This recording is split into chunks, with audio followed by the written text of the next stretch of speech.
So actions as a result, so I'm back. Are you guys ready? You're ready? So it's 7 o'clock. Actions as a result of non-public. The board did a first reading job description. We accepted the nomination of Cheyenne Tripp for custodian, full-time. We accepted the resignation of, No, retirement of Brooks. no, Brooks, resignation of Addie Young. Addie Young, custodian. We accepted the retirement of Brooke Sargent. We accepted, let's see why it went so long. Tutors, unpaid under the Title I grant, Rachel Samia, Ryan Doonan, Mary Doherty, Liz Arsenal, Diana Hayward, Maddie Gifford. And that's it there. I think, does that, we accepted a parent request for a student to attend Madison up till the end of this year. Okay, did I miss anything? Okay, moving on. Up to the end of the school year. What's that? Up till the end of the school year? School year. Oh, okay, I want to make sure, thank you. Public comment. I have you on a separate item, and we're going to jump right to you next as well. Do we have any public comment? We're going to be talking budget right after that, so if there's anything related to the budget, now's the time to, now's the time to ask the questions, and we'll get to those. You're not gonna have dialogue back and forth? I mean, Trying to streamline, so if the budget committee, I know the budget committee was going to present written, I heard from the budget meeting that Sharon wanted everything in writing. I thought that was gonna be presented. No? not from me. Okay. All right, if you have things you want us to address when we get to budget, feel free to bring them up now. Thank you. Oh, now? Yes.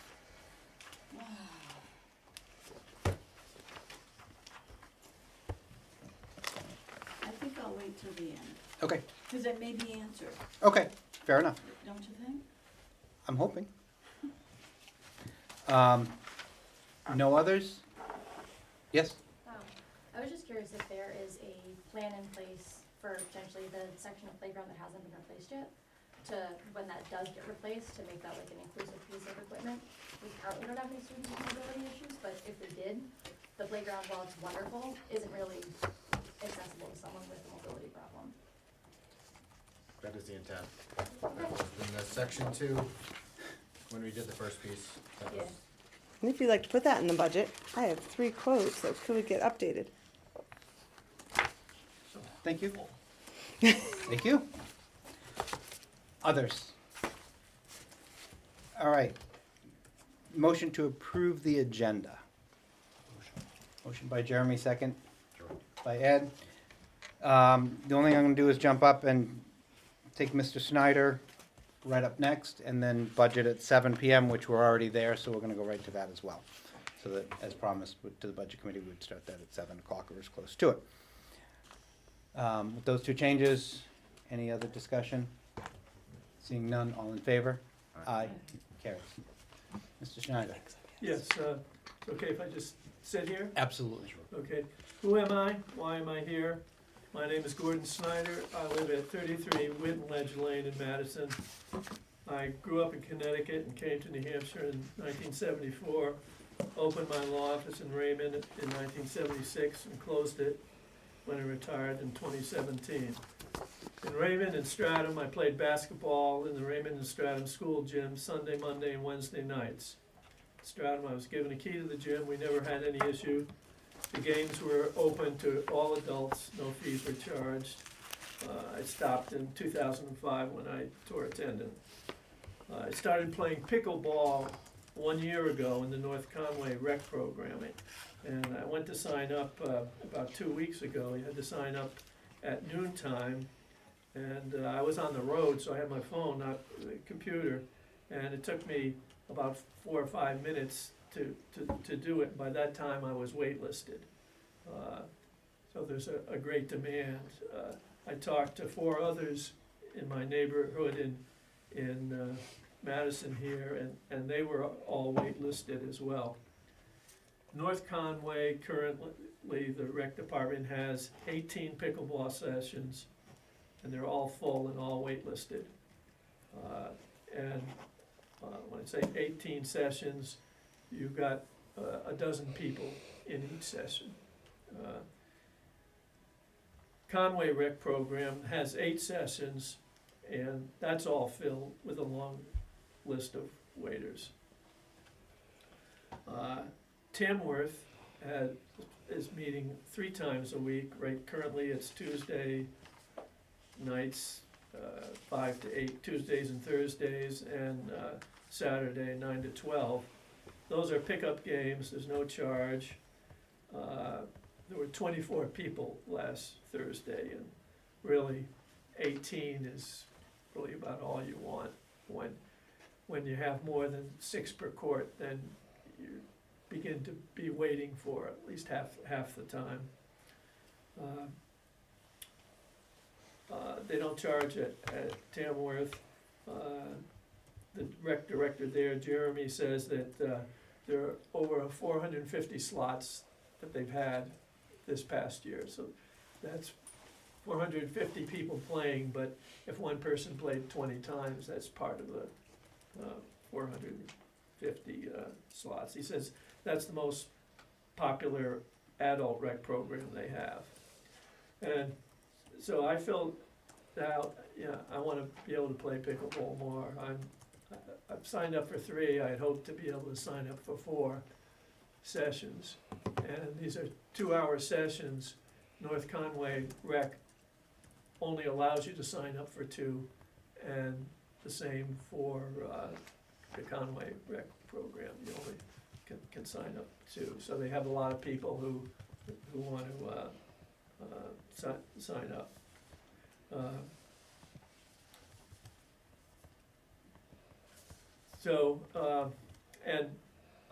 So I'd like to be able to use the school gym for pickleball. The form I submitted was just an idea, a proposal. I'm not wedded to those dates or those times. I know, for example, that in Tamworth, they do 5 to 8. Well, if we did a couple of nights a week, 5 to 9, it could be a situation where you could actually do 2-hour time slots and get a lot more people involved. And there are different levels of proficiency in the sport. You can have people who are just starting out, and then you get, in the North Conway program, it's an all-skills session, and then you can get to the intermediate session, and then you have a advanced intermediate or advanced, and there's quite a bit of difference there. And so people in the lower sessions wouldn't want to play the advanced pickleball because it's fast there, they're slamming the ball, and it gets too uneven.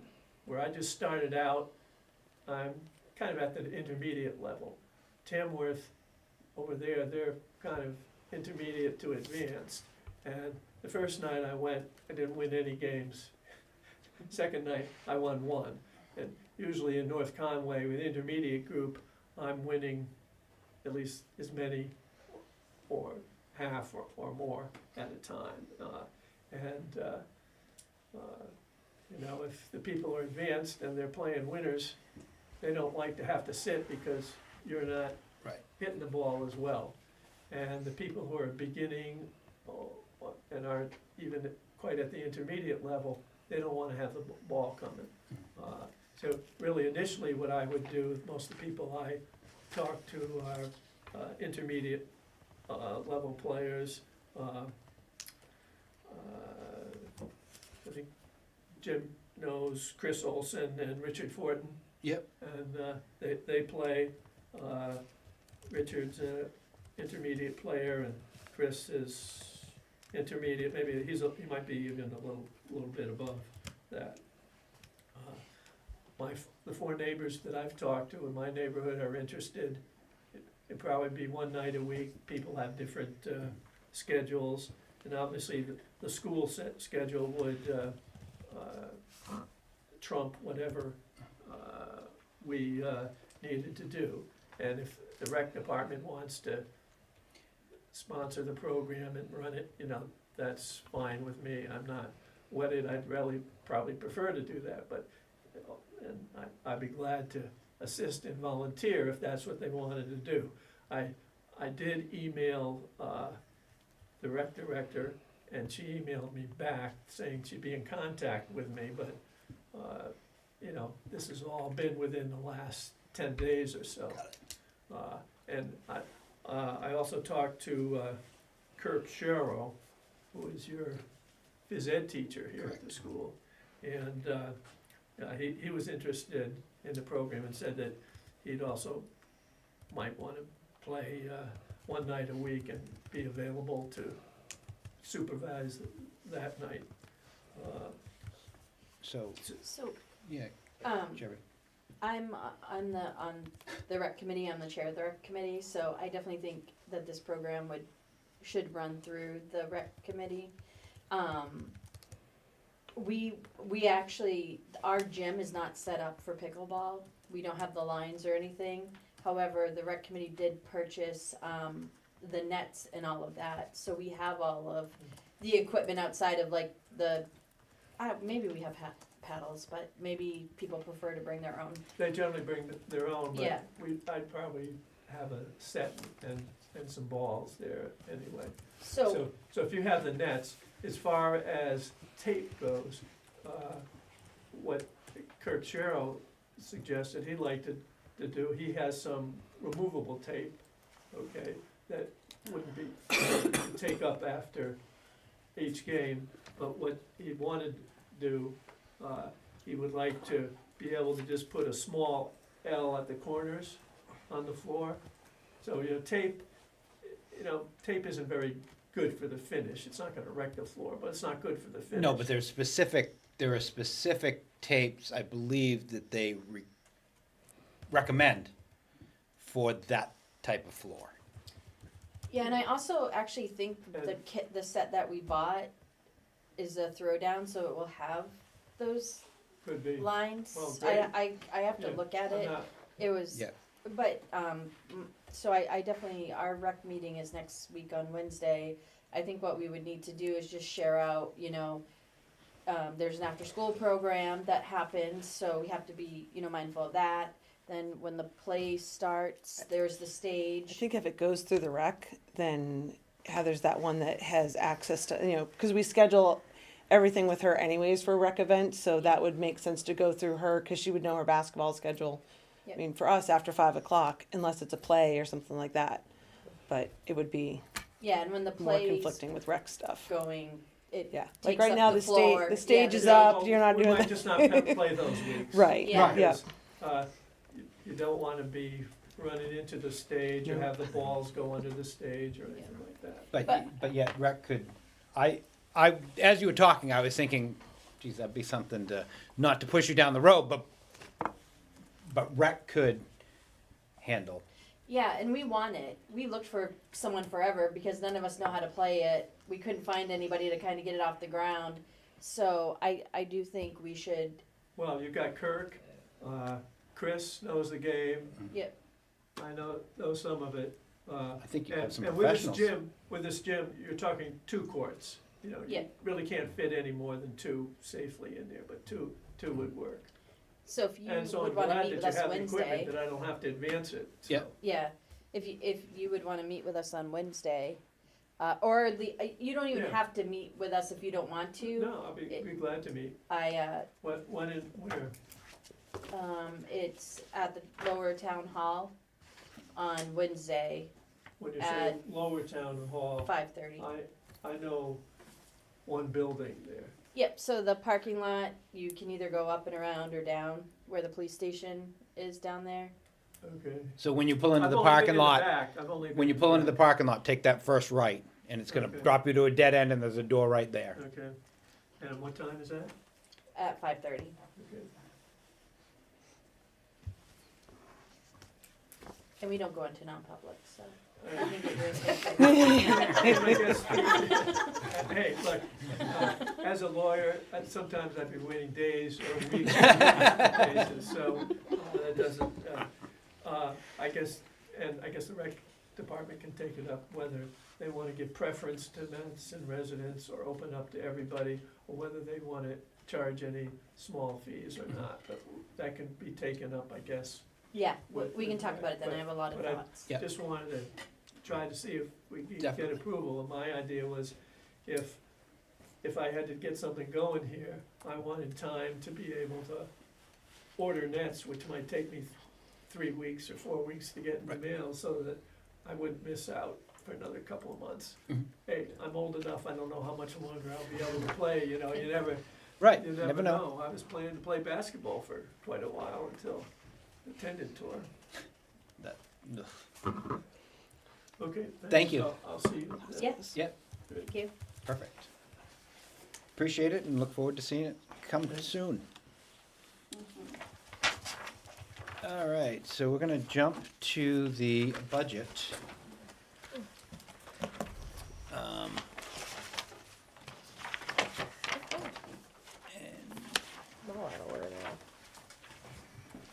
as we get there,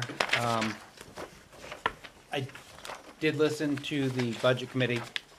So I just I took some notes for myself and tried to put things in place to make sure that's worked. So I did roles, actual count, staff in the building right now, currently approved in the budget right now, and then what we have in this round of the budget here.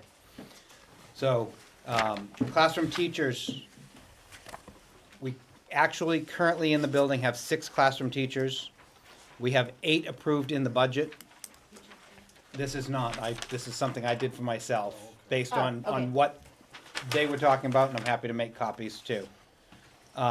Future budget is 6.5. Paraprofessionals, we currently have 7 in the building, plus 1 at the charter school. Currently approved, we have 8, and future working, we have 7. RTI is 2, 2, and 2. Special ed case managers is 2, 2, and 2. Speech is 1, 1, and 1. Library media is 1, 1, and 1. Music is 0.6, 0.6, and 0.6. PE is 0.6, 0.6, and 0.6. Art, 0.4, 0.4, and 0.4. Our counselor and nurse are both 1s. Head custodian is 1, 1, and 1. Our custodians, we currently have 1. We have 2 approved, and we're budgeting for 2, but actually after hiring another, so we have 2. We're at 2, 2, and 2 in there again. Sorry, that changed tonight. Food service director is 1, 1, and 1, and that, a portion based on the enrollment, so we bill a portion of that job title out to Freedom. And Heather Sherwood did me some numbers. It's been as low as 20.63% that we bill to Freedom, and as high as 29.63, and it looks like for the 25-26 year, it'll be at about 26.99. Principal is 1, 1, and 1, and administrative assistant is 1, 1, and 1. So total overall staff is 30.23 right now, 32.23 in the currently approved budget, and 29.23 in the working budget. So I'll make this available in our next packet. This is something I just did, but I know based on Sharon had said, make sure he lets us know that, who's in the building now.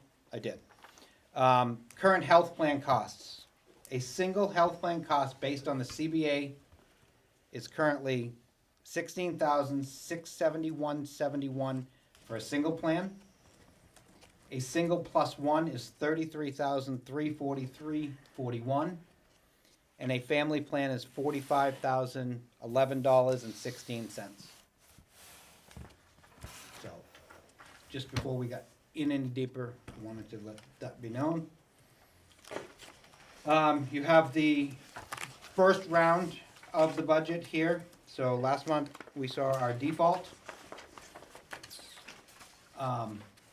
This is basically version 1 of the operating budget. Heather, Mike, take us down through and show us where we have changes, budget drivers, things like that, that'll affect. I was gonna jump to page 47, that has the budget drivers in aggregate, 47 in the entire packet, 47 in the entire packet. which would equate to, if you look at the bottom here, It should be right after the working budget.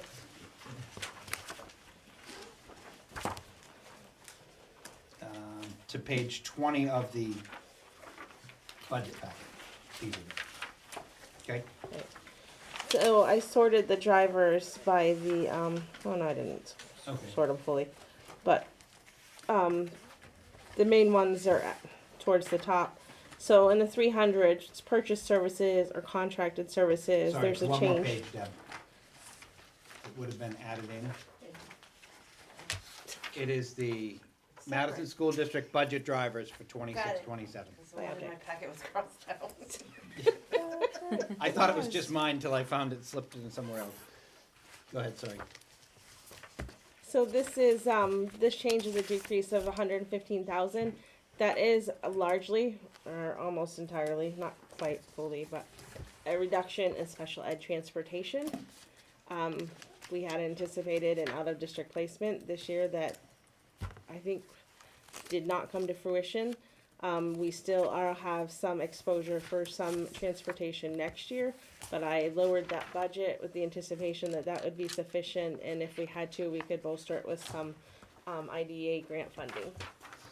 And then one of the, Pause for just a minute. sure, I printed the packet that I handed you, I printed the wrong one. I forgot that there was an updated one, so I'm gonna reprint it now and pass it out, just because it will Is look the different. one that was on the website, as the board packet, is that correct? No, that's the one that was Xed out. Because yours says There's a, like 6.89 and the real ones would say 6.83. So I forgot that there was a The different one when I printed. dollars appear to be the same. The percentage appears to be the 6.89, dollar and what you change is have, the same, yeah. you have 6.89, that's really 6.83. It's a $65,000 But the difference. rest of the stuff is pretty, Yes, Oh, ma'am. yeah, that's all by itself, it's, It's just that one page. principal on debt, so our bond payment, principal wise, is the same from this year to next year, so it's a $0 change. But it does add to the total budget. Our biggest reduction in expense is out of district placement, this is our, special ed placements. And our regular ed transportation fall under, object 500. So, I have not gotten yet to my transportation recommendation, but what is reflected in this budget is the anticipated cost of the recommended provider. And it is a decrease of over 100,000 from our current year budget. And then the balance is special ed out of district placement, which as of right now, we do not have any outside of this school. Other than our regular ed tuition that we send to Kennett, middle and high. And then we have some reductions in wages and benefits, including health insurance. I'll kind of group those all together. And this budget is reflecting the reduction of 1.5 teaching positions and 1 para position.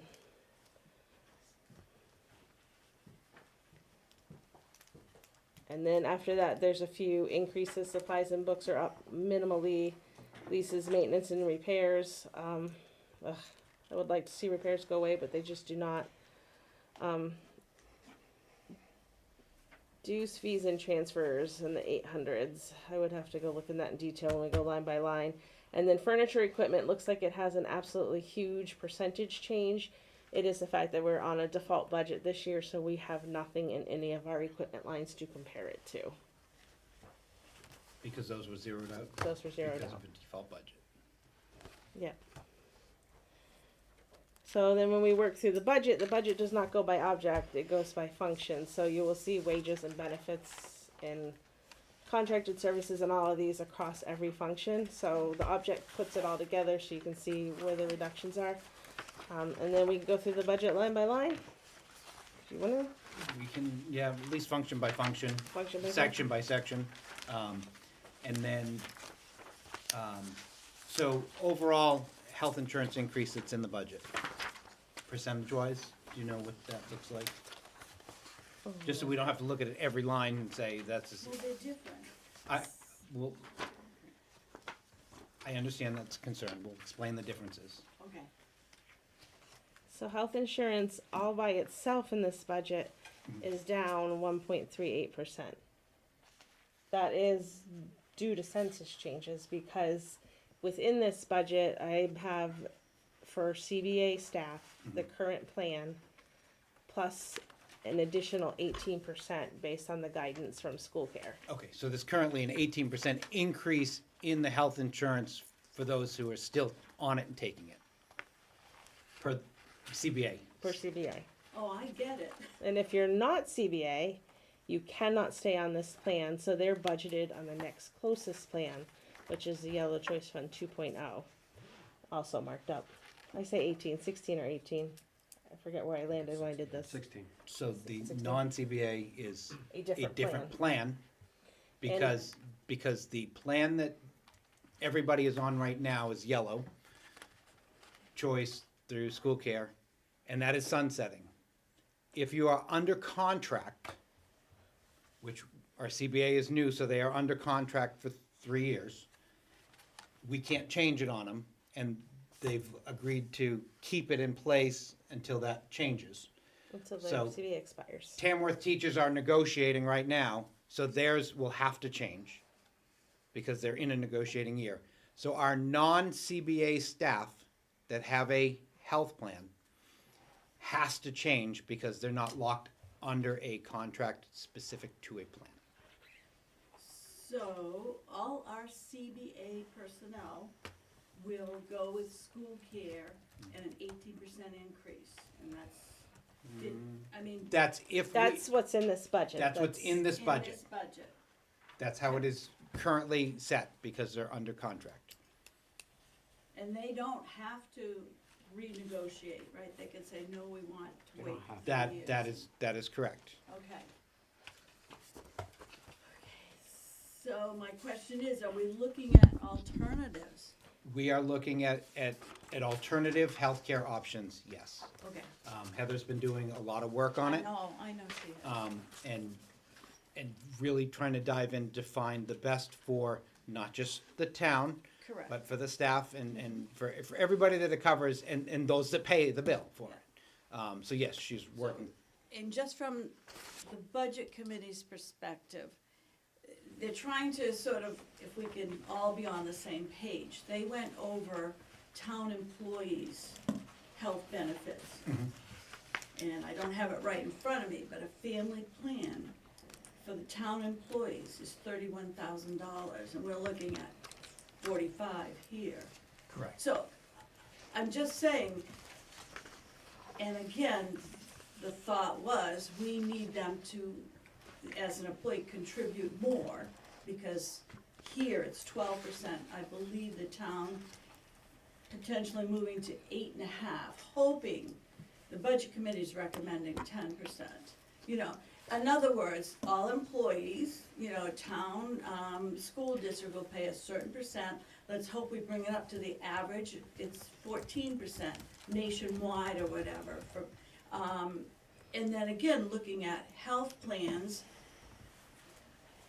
we're paying $45,000 for a family in the school district in the town. And they moved to that just last year, they found that's working well, anyway. So we're actively working to Okay, this year plan, because Okay. we're in a first year of a new collective bargaining agreement. mm-hmm, So percentages are locked inside of that collective bargaining agreement. I knew that would happen.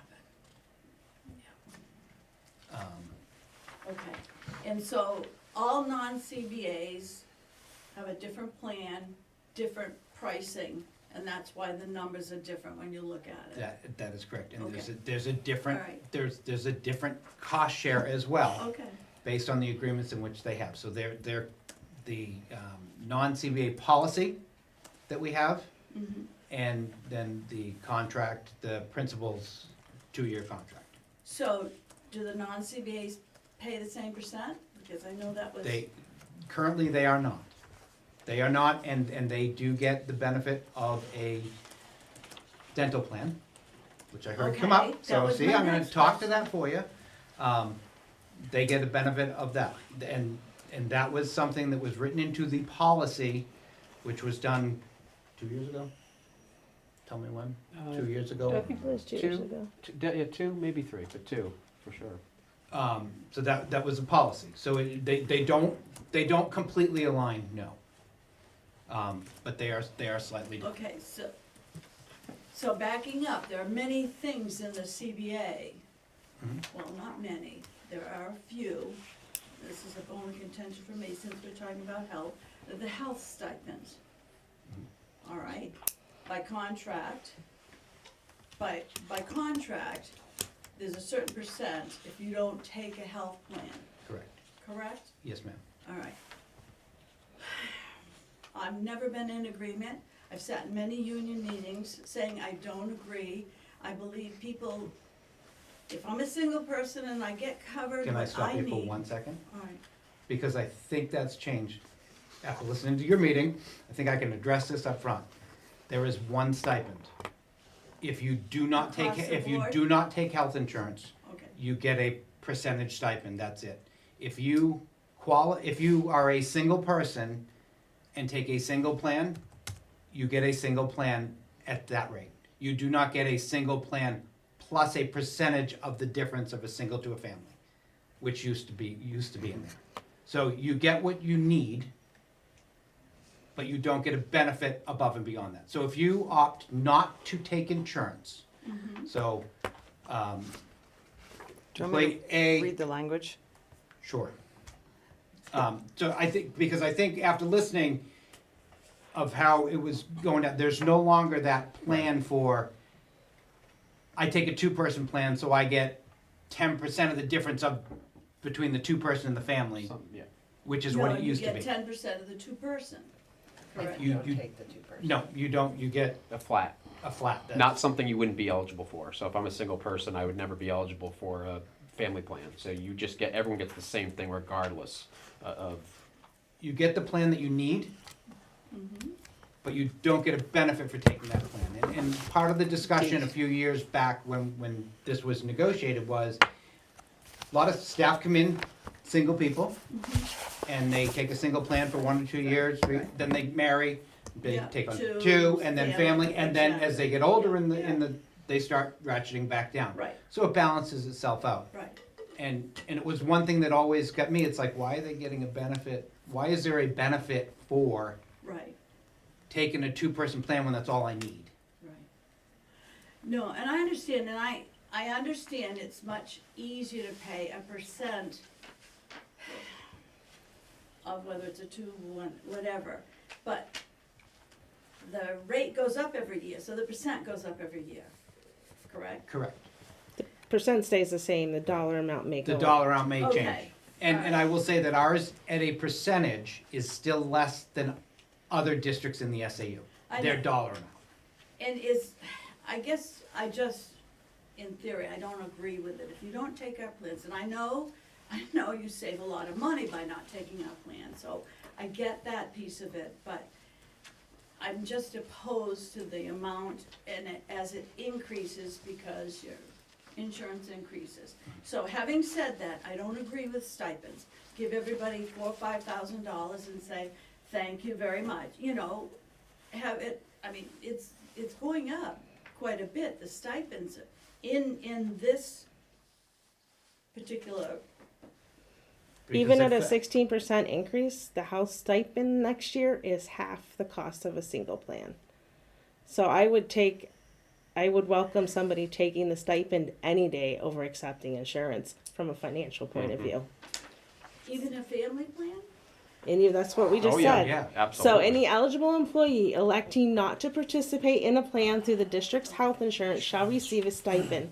The stipend shall be in the amount of 20% of the maximum Right. employer contribution. That's it, period, flat. So if we change plans next year and we negotiate something significantly lower, that stipend will go down. I mean, this is a win for the employees. They get cash if they don't need the insurance that's offered. And it's a huge win for the district. They pay Oh, I far less. understand. You know, it is a benefit, I just, So I'm not sure why it's coming up. I guess Yeah. that's, Well, it came up at the budget committee, as far as concerned, I wanted to address it. okay. So hopefully I have done that. So, having said, what brings me back to, there was a situation where a non-CBA person did not take health insurance. There was no, I don't think there's any language for non-CBAs to get a stipend.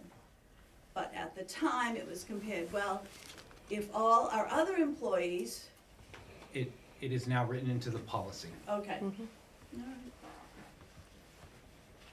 so it is in writing now, Okay, yes. I agree. Clarity is the best way to have it. right, right. Going back to Heather, moving on. thank you. So coming down to the regular education programs is down 2.19% or 82,000. That is largely, What almost page you on? entirely. Budget-wise? Budget-wise, page 31 of the packet, page 5 of the budget. Thank you. And that is the 1.5 teachers, basically. Okay, And then special education, there's a para. Do you get to talk about yes, any of yeah, the- Oh. please. So I'm just questioning why there is a 0.5 additional teacher. So what that isn't, so we had reduction of one full classroom teacher for the 5-6 because we knew those numbers were going to be that. And then that would leave the K2 asking for not to staff that classroom fully, but to do a half-time teacher. Last year, we were short-staffed on special ed. It impacted our kids significantly. This year, we're down 2 teachers. It is impacting our students because they're not getting the services that they typically would get. They're not getting the intervention that they typically would get. So looking to give us a little bit of a boost, hopefully next year, if we can find someone to do the halftime, to either work on doing some core instruction or some intervention work. So currently, 2 students. vacant teachers, only replacing 0.5 of those 2 in total. Yeah, but then when I look at your numbers The enrollment, for next year. Sorry, there's so many papers. I was told that there were 3 second-year preschoolers. Do we anticipate more just because Do we have a sense for how many more? we're expecting at least 5, possibly 7. Because right now, if you consider the 3 that are there, the 9 that are in kindergarten, and the 11 that are in first grade, you're still looking at 2 classes of 12 and 11. If you add 5 to that, you're looking at 14 and 15. So that's why we're not asking for another classroom. We're just asking to give a boost for instruction. I don't understand why you would need a boost with under 15 students. Plus you have an RTI teacher, plus you have a reading specialist.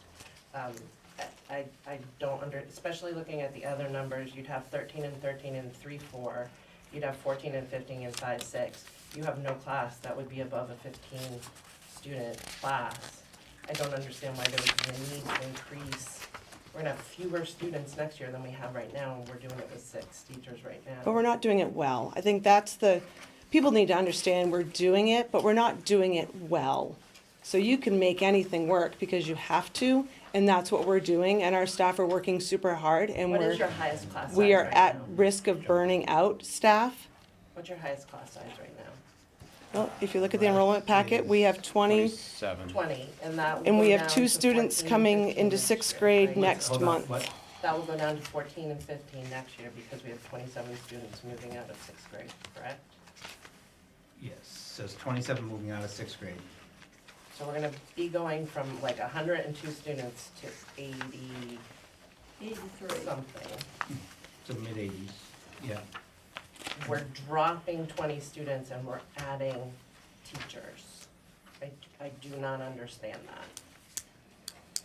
Well, and if the board decides Wait, to say not that- fill sorry, that so, halftime, hold on. then they do Say not. Dropping So All right, dropping well- students from current to next year and adding 0.5 teacher, because right now we're operating down 2. Well, on budget wise, we'd be cutting half.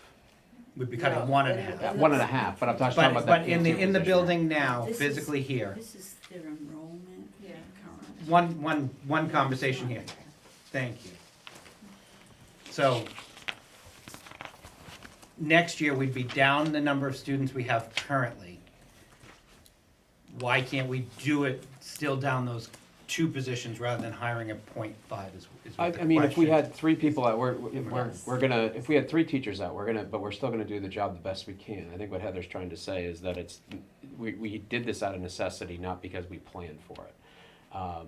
I think this gives us more flexibility to be able to provide interventions, especially when we're looking at early childhood. I think looking at the overall budget being where it is, I mean, I'm hesitant, you know, to continue to cut and cut. I mean, we're down, I think it's down close to 7%. I think this is a model that takes into account being financially conservative while trying to provide the best education possible for our students. So yes, I think we're doing what we are doing now out of necessity, not because it was planned for. I'm not arguing that point. I'm arguing that we'll be down 20 students in addition to what we have right now. I don't see a need to increase teaching positions. From currently in the building. We can't even hire a full-time person right now. How are we gonna hire a half-time? We have 2 positions we haven't been able to fill. No, I understand. I don't understand the rationale. I respectfully disagree that we can't do this. I do think we can do this, especially when we look at, we have 7 paraprofessionals in the general ed budget. I mean, we're talking, we have a reading specialist, we have a full-time librarian, we're gonna have 80-something students. I don't think this is a model that we can continue to espouse to in this amount of staff with 80-something students. We have half a building that's empty. We have to cover that cost because it's a building cost, we can't take those away. What we can control is Staff. personnel. And I just think it's not necessary to add a half-time when we're gonna lose about 20 students. It's at least a class, if not more. So, Did- Sherry? Sorry, I'm looking at the enrollment. Did you guys break it down somewhere, what we, Page 12, I think. is- yep, I have that, so for next year, K through 2, do we have it broken down into like how many kindergarteners we'll have and first graders and second graders? So the top column, I believe, is by. Okay, that's specific Madison, grade level. okay, Yeah. yep. Okay. And I was told So there's what, 3 from Madison that are second year. Yeah. That's not all of preschool. so I would, what areas are we struggling that we feel like we would need to bring on in? Well, I'm gonna push back or disagree with Heather's term of a boost. I know what she's saying, but it wouldn't be looking at a boost. It'd be looking at providing specific intervention for students in the areas of, you know, phonemic awareness. It'd be really trying to hone in on early literacy and looking at areas of foundational mathematics which our students are missing. From an educational standpoint, if we can push in and provide tailored interventions for young students, that's where it makes the biggest difference. That's where it makes the biggest difference. I certainly understand the board's position in making sure that we're, you know, looking and trying to find all options to educate our students with a, you know, a financial lens. And I know it looks like, hey, we're doing it this year, why can't we continue to do that? I don't think that's necessarily sustainable. I think that this offers us a good pathway if we are going to continue to Deb's point, continue to right-size staff, this gives us a good entry point into starting to do that, similar to what we did with the 5-6 position, try to forecast a year out. I certainly respect and understand your positions. I think this is probably a more prudent pathway forward. Do we know, so cost-wise, what that .5 costs? Yes.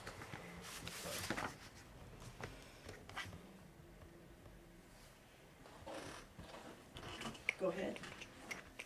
From a budget. Well, I'm getting a number. Oh, okay, you're waiting for a number, you want me to wait? No, I want you to talk while I'm waiting for Okay. a number. So from a budget perspective, I appreciate that the budget is down significantly. You're talking close to, well, this says 6.83 on $500,000. all these. Mm-hmm. Okay, however, most of them are due, sped transportation out of district, Special education. sped, the whole 9 yards.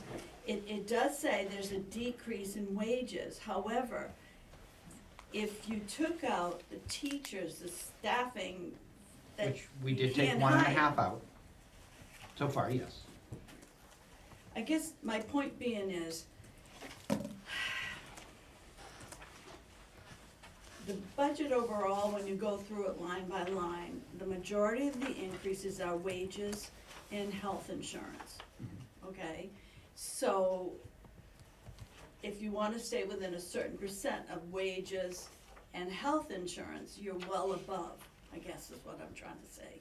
All these things help, so you're saying our budget is down significantly, yay, so to me, that doesn't mean you go out and hire more people. We're not hiring, we're cutting.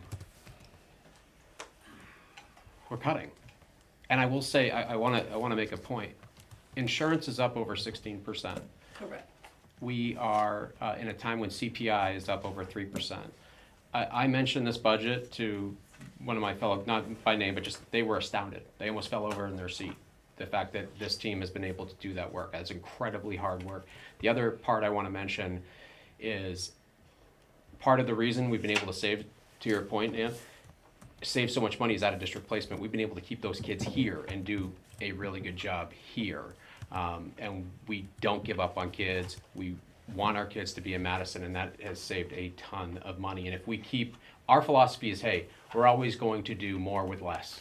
But if we keep going and cutting, I'm gonna be I can't do less with less anymore. So I want the board and the public and the budget committee to be aware of, we hear you, we're really trying to provide and right-size the budget, but I'm apprehensive of cutting too much too soon and then have come back and say, hey, all this early childhood work, all these things we've been really trying to move forward from an educational philosophy point, I don't know if I'm gonna can I save you this money now, not out of district placement, because I couldn't do the work up front? So those are all things that are kind of baked in here. And I just wanna be really clear about that. Heather? Which number would you like? The full-time, the half-time, or the savings? Savings, halftime. So what's a halftime? The half-time position is in at 43,310.84. Half-time is no benefits and no New Hampshire retirement. Did not meet the hours work requirement. So there'd just be some other statutory. Mhm. So the halftime position is 43,310 in there right now. So 6 classrooms, 6 teachers, and a .5 is what you're, Yes, ma'am. That won't have a classroom. The .5 will not Have a class of students. will not have a full-time class of students. okay. Am I correct? True. Yes. So now, you have 7 paraprofessionals, you put 1 in each classroom and 1 to the .5? I mean, So the paraprofessionals, I think, are, I'll let you guys, if they're IEP driven, I understand that. so, do you wanna talk to the 7? Because we had 8, 1 at the charter school. Mhm. So we had 7 plus 1 at the charter school. Decreasing by 1 in this budget here. So we'll Based, have 6. And one at the charter. 6 here, 1 at the charter school. and again, I haven't read through 100 times over, so I'm relying on this is the administration's recommendation here, and they know the building better than,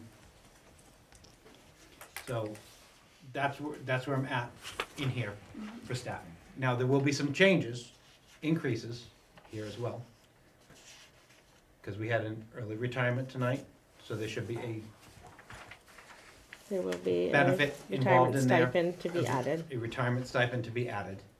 There could be census changes. We've had new hires. Right. New So, hires. so there could be a little bit of alterations in here to some of those places, but yes.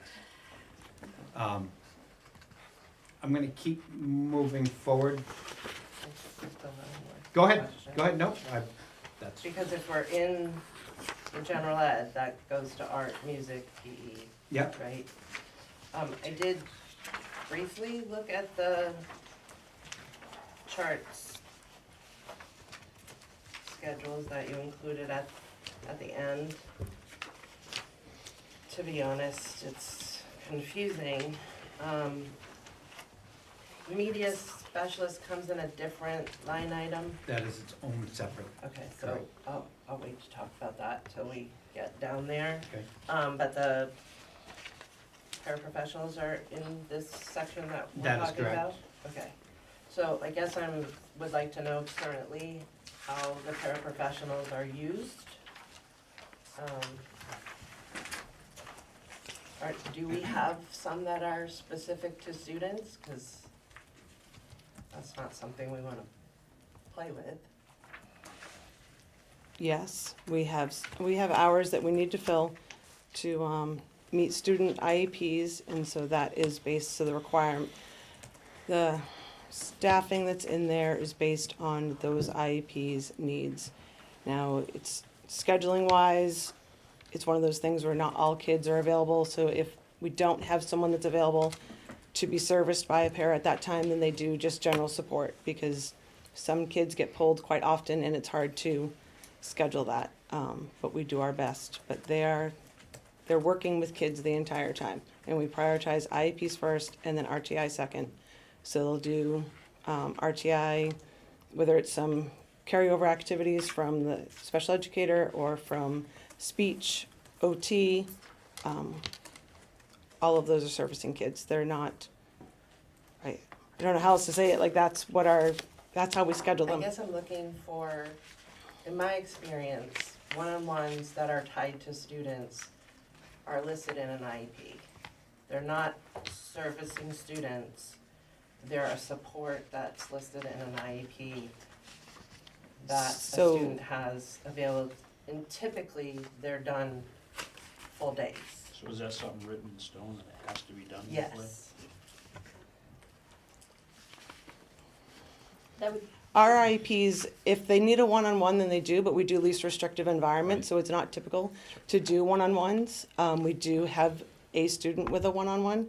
Other than that, we do try most often to do shared pairs because it's the least restrictive, but there are some students that have specific one-on-one minutes or hours or whatever assigned to them That's for right. pairs. So, but it's not like, most kids do not have a full day one-on-one. That is not typical. No, it because would we have to try meet to the do least rubric. There's a restrictive. rubric that's involved if it's a one-on-one para, and they'd have to meet the criteria. So, I guess I'm still confused. So you said there's one student who has one-on-one A services? specific one-on-one all day long, is that Mhm. correct? And then the rest are providing a service, so they're, In their IEPs, it says paraprofessional as a service, just like it says specialized instruction as a service. So para support is listed in an IEP. And then each child, it depends on what their needs are. It relates to a goal in their IEP, and it's how many minutes that they need that support. and do they get special ed services through the special ed teacher in addition to that? Yes. Because we have 2 full-time special ed teachers now. Correct. Which we didn't have last year. So I would think that now we have the correct personnel. I mean, if I want someone servicing my child with an IEP, I would want a special ed certified teacher working with them, not a paraprofessional.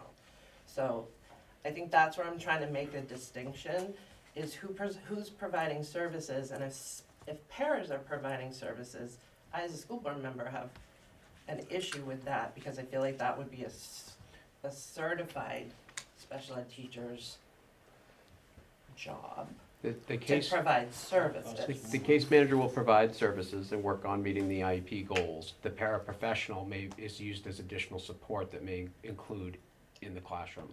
The paraprofessional does not write the IEP. The case manager will work with the para to support how this looks like in the classroom. Okay, and my experience as a 30-year educator is that if a para is providing support, it really can be anybody providing the support. So the reading specialist could provide the support, the classroom teacher could be supporting. It doesn't have to be a para. Depends how the IEP team decided in the meeting when they put the services into the Well, I would IEP. assume if you have a more qualified person, you would want that person working with the student, right? If it's in the IEP and that's how the team decided, then that's how the documents follow. It would seem silly to me if you didn't do it that way, but, again, I just feel like we have a lot of paraprofessionals in this building. There's 7 this year, and because we were down 2 staff members, I thought it was okay to have that many to kind of provide, but now I'm being told, even though we had 7 paras, we have all this catching up to do and holes to fill. So having that many paras didn't fill that before. So I'm just having a really hard time. I would propose cutting the number of paraprofessionals myself. I'm not sure what the right number would be, but when you have a reading specialist, a full-time RTI teacher, you have a full-time media specialist, where all your other UAs are part-time, and you have classes, you're gonna have classes less than 15. I don't know how you can go towards the town and say that this is being fiscally responsible. And I will say that paras have a different job description. Paras do different work. Paras do the work that people don't want to do. And I feel like that's what your take on that is very disrespectful to the paras and the paras that work I'm here. not disrespecting anybody. It sounds like their job is not as valuable and somebody else could do it. And so that's the difficulty that I have, because it is very specific in IEPs for paraprofessionals. And so therefore we use our reading specialist for instruction, and we Which I use don't our understand. RTI teacher for instruction and And intervention. I don't understand that. You have classroom teachers. I don't know why we have all these other people that are having to provide instruction. So is it, when you say instruction, is it instruction or specialized instruction? Special ed teachers are doing specialized instruction. Okay. It said in the last principal's report that the RTI teacher is Pushing into, yeah. not pushing We, in. we have some, He's so, instructing. right, this year, because we're down 2 teachers, we have, the RTI teacher is teaching some core math courses, we have the reading specialist is teaching core literacy, and the special ed teacher is teaching 1 core math class. So, that is what we have going on. And I don't understand that. Sorry, I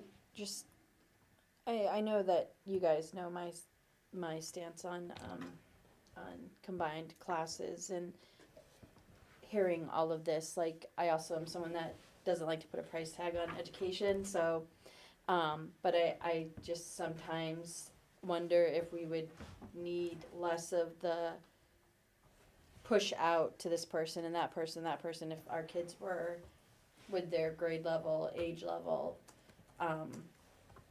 So I wonder if we should start looking at structure, and budget, because I could see how this may be a very painful experience. There's a lot of kids in K through 2 for 2 classrooms. Like it can't be easy. I can't imagine having that many kids in a classroom and have it be effective and efficient when it comes to learning. So are we talking budget issues, or are we talking day-to-day operations, and how someone that we pay to do a job is doing a job, based on what they have to work with? Because these issues go up and down every year, every 2 or 3 years is brought up. We got 100 kids, we got 80 kids, the test scores are low, the test scores are nowhere near where they need to be. I'm a big proponent of, if you don't need them, cut them, but again, I don't wanna see people lose their jobs. If they're not needed, okay, that's totally understandable, but I've been around this school a long time, and there was a time where we didn't have that. We didn't have a person that was in charge of the entire operation. We had teachers putting in their interjections of what should be done and how it should be done. And that's kind of where I'm at, is we pay a person to do a job, they're doing the job. If we're not asking the questions, Jeremy, then we're not doing our job. I do ask the questions, but these questions that get asked are more of procedural No. than, yes. Mine are Not at all. budgetary. No, I disagree. And honestly, why are we having this conversation? Well, I think it's more clarification, I think is what it sounds like. I mean, Deb's saying that Deb's proposing that we cut staff. Yep. Based on her information. And I think what Jeremy's asking is, do we not hire the administration to make recommendations to us? And they've made recommendations to us. So are we, And whether you agree with the recommendations or not, so I think Because it's I don't all in the agree with same them all. conversation. right, I don't agree with them all, but Yeah, and I think this is a budgetary conversation. Absolutely. I'm not proposing that we go to straight grades. I personally would love that, but looking at the model, especially for multi-age, I do believe we could be 6 teachers. If it was different than a multi-age, I think we would need more teachers. Correct. And that's I'm where I going wonder on the about our cost configuration that we savings. have right now. And, you know, if the expectation is I sit here and get handed a packet and just yes and no, like, I signed up for the wrong job. I don't believe there's any expectation of a yes or no, and that's why we're here. That's why 5 of us sit at this board to have these conversations. And push the questions back to the administration to maybe say, hey, Mike, we're thinking, I'd like to cut 5 teachers. Figure out how that could be done, or if that could be done, tell me why. Or tell me, cut all the support service, all the UA by another 20%. How can that be done, and what impact does that have, negative or positive for me? I think that's what we're asking, that's why we're here. I don't think it's, we're just asking the underlying questions. Am I correct there? I feel like that's what we're doing right now. That's what we're going through the It's not a- budget, we're questioning things, we're proposing. Questions to the administration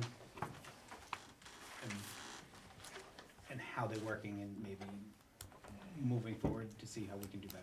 And keeping in mind, you're gonna have less students. I understand, that's part of the model that we're looking at, and what next year is going to look like.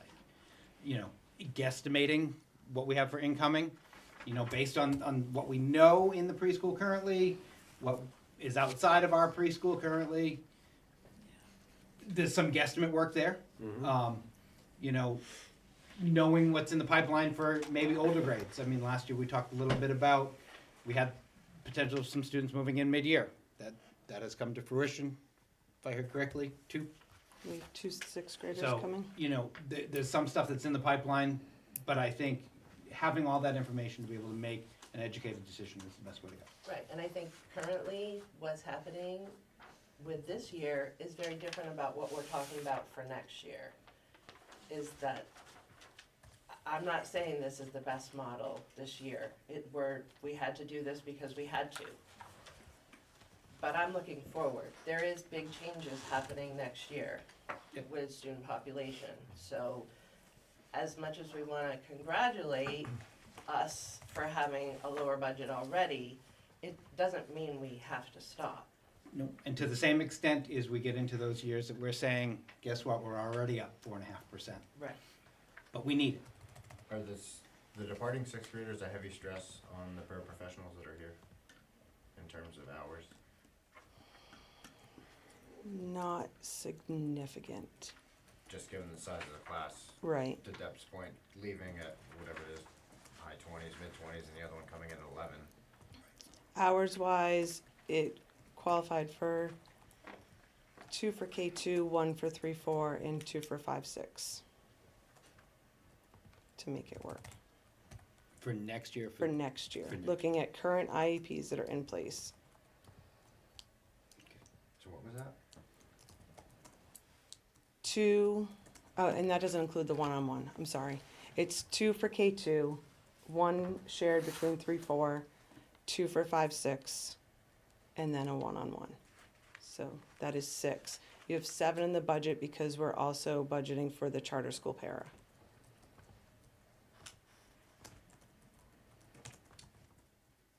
Got it. We're still in regular ed. Anything else? I think I made my point.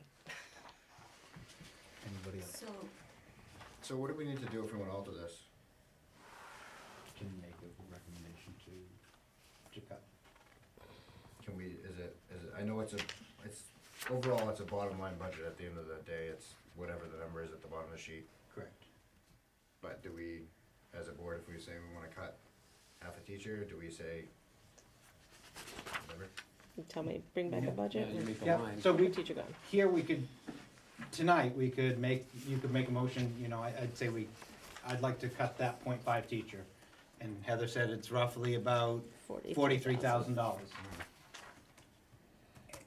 As a push forward, then next month, when they bring the budget back, that will be out. Okay. And then we can go from there, as a working budget. I just have a question, because I could be wrong in the way I'm thinking.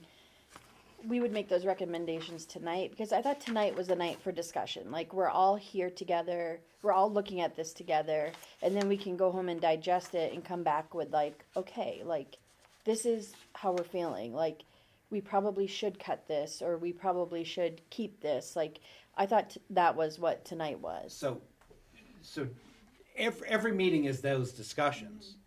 But if we don't push it into our next budget and say, in December, we move our budget to our public hearing. Yeah. For January. Okay. So we have very little bites at the apple as we're moving. So if we say to Heather Sherwood, you know what, let's remove the .5 teacher, which is 43,000. Can you show us what that looks like in the next round of budget? Now, it will be on the sheet that she started with earlier, which is the drivers. We could decide next month, you know, based on the information that we receive, that $43,000 worth of savings isn't really a good place to save. We want to add it back in, but we'll have the exact number to say, add that back in for the bottom line number that we're moving forward to the public hearing. So I think being able to see these in the actual budget and in the packet next month, out of the budget or in the budget, depends on ups and downs. Yeah. Does that make sense? Yes, thank you. Did you have anything else? No, cause I keep going backwards, whether I'd rather cut a teacher or actually make it full-time, and have a kindergarten teacher, and then have K1-2 blended 3, 4, and 5, 6. So I don't know. Carry on, that's my thoughts. Keep I'm thinking. not So cutting I anything. would like to propose cutting the halftime teacher Okay, on the budget. so I have a motion by Deb. Can I get a second? That's good. Sherry seconds. Any other discussion there, seeing it out of the next round budget? I would just make the case for the fact that, again, we're looking at, with the numbers that were given, 15 or under in those 2 classes. I'm not looking to change the model, I'm not looking to go to straight grades. That is how the people that wanna run the school wants to run it that way, so I don't wanna mess with that. But I do believe that it is very reasonable to think that 2 teachers in a K1-2 model, 2 teachers in 3-4, two teachers in 5-6 with 15 or less students could instruct that many students, even when you're talking multi-grade levels. And there isn't a need for a halftime. Knowing that there's RTI support, there's reading specialist support, and there would be parent support. So I have a motion and a second. Any other discussion? Seeing none, all in favor? 1, 2. Opposed? You were gonna be both then? No. You weren't sure? I'm for it. Okay, so that leaves it down to me. Boy, I'm torn on this one. I will vote. Ooh. Don't laugh at me, Mike. I'm just trying to I don't envy think you. of the best way to do it. I mean, Deb makes a good point. Heather and Mike make a good point.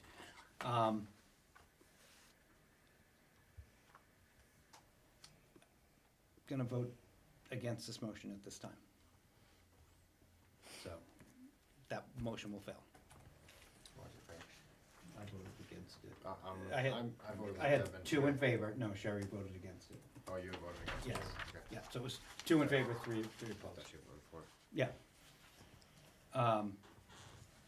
Anything else in regular education? Yep. Okay. I'm gonna propose to cut at least 2 paraprofessionals. They're in Caroline? They're in the next function. That's Oh, I fine, thought but we that can was move on general. already. Okay, so that was general. Moving it along. That's okay. So, are you done in regular ed? I guess so. Okay. So regular ed, so we're moving on to Function 1210, which is special ed. functions spelled 1210, which is special education. Mm-hmm. All right, so we've had some discussion related to paraprofessional support. Is there anything else in special ed support? Can I ask a question? Quickly, yes, please. How many special education students do we have with IEPs? How many IEPs? Do we know how many IEPs? I do not know that off the top I'd of my have head. to, I wouldn't feel I'd have comfortable to answering look it that off the top of my Oh. head. I'd have to get, I can get you that information, I just wouldn't wanna take a guess at that off the top of my head. Are you talking in, this is always a question I ask, Madison L K through 6 or all across? Just in the. Right, Just that's K through why 6, I, okay. yeah. In this budget or? I don't have the K answer, through I just 6. wanted to clarify what Yeah. we're looking for. Yeah. I'm hearing a lot of talk about the paraprofessionals supporting IEP hours and numbers and whatever, so I'm curious, how many students Equal up the those and how many hours. hours are we looking at? So can we get hours? Yeah, I've got it, so I'm just not prepared for that, I have that information, I'm just not gonna be able to pull it up fast enough. I mean, do you need 7 to fill the hours, or, you know? Because you do have a lot of other support personnel as well that I'm guessing adds to the support, so. Anyway. Deb, did you have something? Well, yeah, I wanna make a motion, but I also wanna just express something that I disagree with. The fact that we pay early retirement, and we have in the past, to employees who currently work here. I feel like that ethically is really weird that we do that, but my impression of early retirement is that you retire and you don't come back and work in a different position. So the fact that we pay for both those things seems not what I would consider ethical. So that's one problem I have. The motion that I'd like to make, I really would like to make a motion to cut more, but I'm being conservative because I've heard the discussions that are happening, is to cut 2 paraprofessional positions. I know one of them needs to go to the charter school. We have to budget for that one. So motion to cut 2 paraprofessionals. Can I get a second?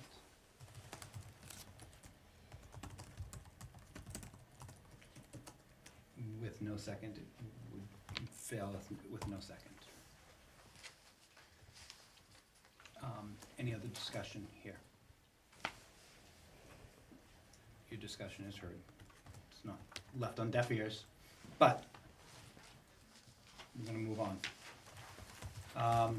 Next function, Heather, Next function is 1290, which is ESY, okay? and that is up a little. The 23-24 was quite high. Last year came in at 6,400. This year actually came in over the 5,200 that you can't see in here because this is showing budget.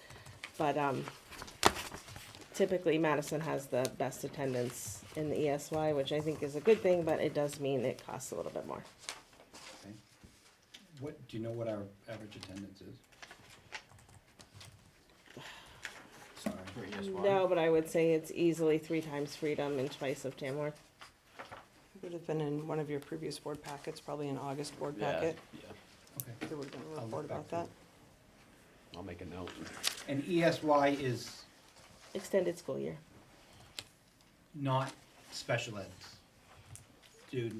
students that need extra supports, correct? ESY is ESY is special a- ed. ESY is. okay, Summer enrichment would You be, have to Thank you, qualify. summer enrichment, thank you. summer enrichment when it runs is often run through Title I. Okay. I just remember, we've always had the two kind of run. So So what page are you on, I'm sorry? we're on page 33 of the board packet, 7 of the budget. Okay, that's good. Okay. Other special programs? I'm on page 7, I just went through the budget and circled and underlined, so when you jump around, I don't. So on page 7, it's, OT, PT, speech, da-da-da-da. Mhm. Anyway, it's an increase of, Contracted services is $10,000, it's level funded. okay, It's just above that line. That is the okay. note skips 2 spaces and then makes the note. I It's the way can't the change system that. actually does I it. can't change that. I'm just glad So it it's looks like, sitting it looks like the note is Alright. above the function, but it is not. It is actually below. Okay. Our out of district is entirely placements in Conway School District. I say placements, that is the school of record, but we are responsible for the special ed costs. Okay. Moving on to page 8, other instructional programs continues. And I'm looking down, so if anybody has a question, The bottom line me to is look. increased by 28%, what's that? other instructional programs, it's $1,300 difference, which is 28%.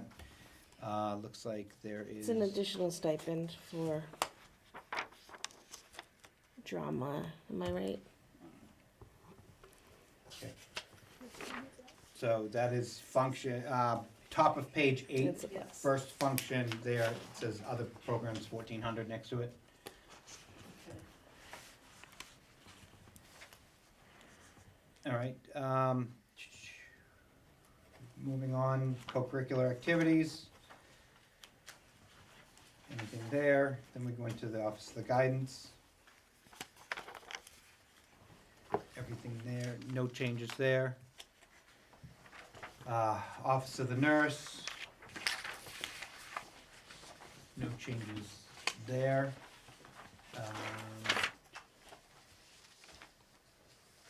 Again, stop me if anything, health equipment, health services. And then moving on to psychological services. That carries us through half of page 10. I don't see any big changes there. Do we know how many Madison students receive speech services? That was my next question. Right. I'll have to get that. I just have a quick question. Yeah. too.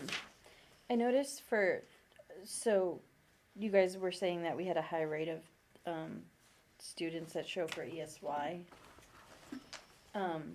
But we don't provide any services for ESY during those times, but we have a high percentage of kids that go.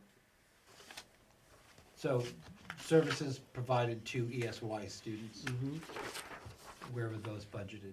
Are they in the ESY lines? Or They're all, the all in the ESY, cause they do get speech, Speech, OT, and specialized instruction, yes. depending on what their IEP is. ESY. It's all in ESY. The PT just doesn't, PT's, yeah, it, it's like, uncommon. it's uncommon. Okay, it just says 0 here on all of them, so I wasn't sure if it just, we didn't provide those We during currently don't have any ESY. students that require PT services. Is that what your question was, the PT? No, just, Or- I didn't know if those things happened at page you ESY want? during the summer. Not just on You, like, you see what I'm saying? like on line 10, there's ESY $00, ESY speeches under the 21. Oh, got it. Oh, under 2100? That's because I put all of ESY under ESY, so it's in those wages numbers. And I Okay. don't put it in the related part there. Okay. If it's in these 2100, it's happening during the school year. So you moved If there's a- everything from the 2100 that was related to ESY to ESY. under the, that's what I was trying to look back to ESY. Okay. So trying to show Sorry, took a year. while to pick up where you were Thank you. going. Good catch. And I underlined, speech up 6.3, and I appreciate that most of it's health insurance and wages. But, speech full-time? Is it full-time? Yes, yes it is. And we, out of our 80-plus students, I mean, again, if you don't know your sped number, Well, Right. speech is servicing special ed, RTI, 504, and preschool. So you have multiple different places to fill that schedule. Correct me if I'm wrong, but special speech isn't an IEP.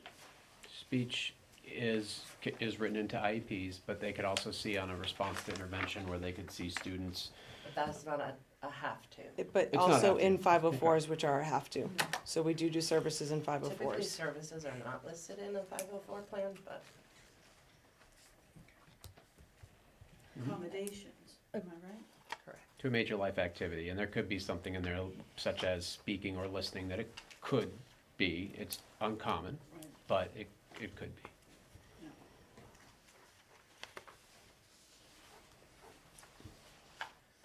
Moving on from speech. Physical therapy services, which is a contracted service, correct? Yes. Occupational. Occupational, yeah, Oh, that was a physical. thank you. Again, here's that zeroed out line. Other support services, Well, ESOL. OT is up. Are you on page 11 now? I am on the top of page 11, yes. OT is up $20,000. Rationale, explanation. Look at past rate. expenditures. Rate went up, and Yeah. we're lucky to have anybody at Yeah, this last- point. Last year was 80, or 2024, 25 was So- 80,000, 63. Right, because we're on default budget. Right. So based on So past, that's a wage increase? that's It's a outside contracted service, contracted hours, service. hours and hourly rate. But it's to reflect actual expenditures. The 25-26 is the default budget number, so it looks, we'll be way over that this year, would be my expectation.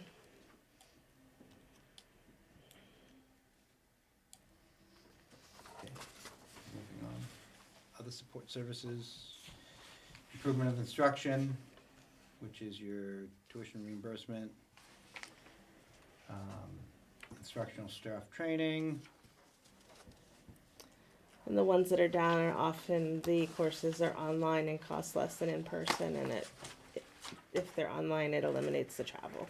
travel overnight, things like that. Okay. And we're still budgeting enough based on usage and or what's in the collective bargaining agreement that we could Yeah. be exposed to. Okay. Educational media is the next section. So I would just like a synopsis of, we have all our other art, music, PE at partial, 40, 60%. And then media service is a full time, so just, Mike, do you want to talk to that? Yes, so we do have a full-time library media specialist. It's been that way for as long as I've been here, I think since its adoption. That position is utilized to support students. There's interventions, there's drama components, there's the library media piece, there's some keyboarding that goes on. Anything I'm missing, Heather? She is supporting 2 literacy centers for K2. She's doing a book club in 5-6. So her schedule is full. In her administrative planning time, duties, it's a little bit different than a typical IA teacher. She is checking in books, reshelving them, pulling books and ordering interlibrary loans, putting new books into the system, planning, answering emails, questions, follow-ups with teachers. She is meeting with teachers, doing planning time with them for collaboration for units, creating orders for books to resource books for kids, for book groups, repairing books. Those are some I of know she the was things. instrumental in some grant work. I think she was part of the She, Cliff. the Cliff Grant would not have happened without her and Diana Hayward, and they're continuing that. This year we have the Momentum Grant, which brings Natalie Kinsey Warnock, so Tammy and Diana are working on that, coordinating that. We have her coming 19, I think, times, 19 visits to our school, so. are the art teacher, music teacher, PE teacher expected to meet and try to plan things interdisciplinary wise with classroom teachers? So what happens is Tammy serves as the point person for the IA team. The IA team meets weekly for their meeting, and Tammy works to trying to be the chair to communicate and pull things. We also this year started some collaboration meetings, so grade level teams are collaborating with all of our different teams, including the IA teams. It's only half an hour once a month. But Tammy pulls that all together for everybody. Do art teachers, PE teachers, music teachers budget? They do, but not to the degree of, Art doesn't Of- have a lot of of books. supplies they need to budget. not to the degree of books. Books are researching books, identifying books that are appropriate for the school, what ones to have in the library. There's a whole lot more work that goes into that than buying art supplies or PE supplies. I beg to differ, and I feel that's insulting to the other UA teachers who do just as much hard work. Teachers have to budget some of the things that are being listed. I read the letter that the librarian wrote last year about all her duties, and with all due respect, teachers do a lot too. I'm not taking anything away from the work that she does. But when we're looking in terms of time in front of students, I don't see a big difference. And media specialists typically help with projects and do things like that, but they don't instruct literary classes, they do their media classes. So I and again, I'm gonna express my concern that we have job descriptions and we have people who are supposed to be doing certain jobs, and I'm hearing that instruction is being done by a lot of different people, and it's concerning to me. I have faith in the certified teachers that are here to do the job that they need to do. And I am all for offering more opportunities to target early intervention for the younger grades. I just need transparency. And when I'm told that putting books away on the shelf and ordering, but that to me just muddies the water. Because other people have the same obligations just in their own lane. So I'm really concerned about how much time is with students in the media specialist position. Because if the media specialist is offering RTI services, I feel like we should be upping the RTI line to include RTI services, if that's what's needed. But when we have people doing multiple things, it's not clear to me as a board member or to the public, I think, about how we're using the money and who's doing what. So I would just offer that it would be nice to have some clarity and some transparency about who's doing what and whether we need more RTI staff, because we need to support children. So how and where we're gonna, Yeah, I mean, if it's a 60% media specialist and a 40% RTI, and the same person can do both, I don't have a problem with that, but having it split to show the functions in which are being utilized? Okay. So that it's, I understand what you're saying. I feel like if we have a media specialist that's supporting literacy groups, that's an RTI thing. Function, It's not a media specialist thing. okay, so figure out what we need to do, thoughts? Yes, your thoughts. Yeah, I'd have to look at I think the root question, looking at job descriptions, is important, but I'm hesitant to put everything into a silo. I think one of the things that we really want to do is really bridge the gaps across curriculum, get to some cross-curricular connections. But that's something I'm hearing. What's that?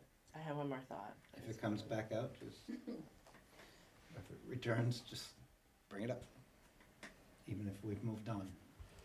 So we're gonna move on from media specialist. School board function, Yeah, the audit, yes. it's on page 12. Do we have a new person here? Is that is that the same person that we've been using? No, that's in anticipation of paying more to somebody new. Do we have any? And if the new legislation goes through, I would expect to pay even more than that. Yeah.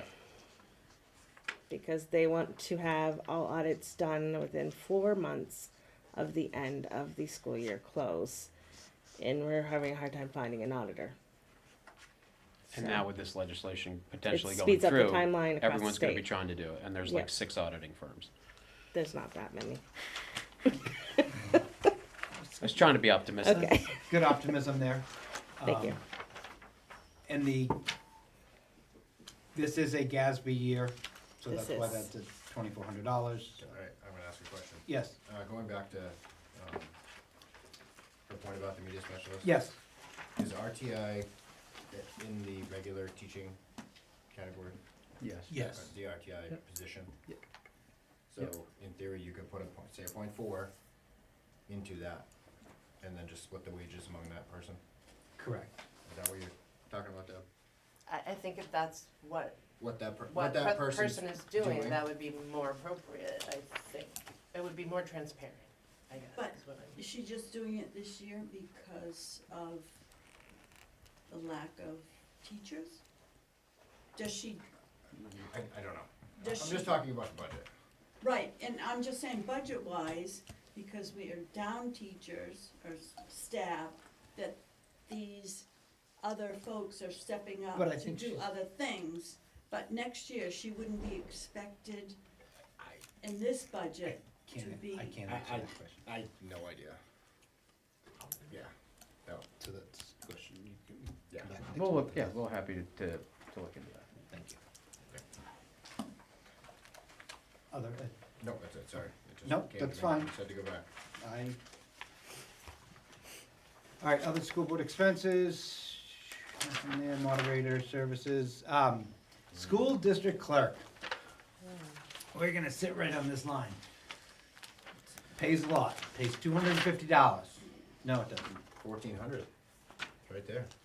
Clerk and moderator, so it's $700. 700. It's only a day's work. So we are still in need of a school district clerk. It's a good payday. There is a job description that Carol sent me today.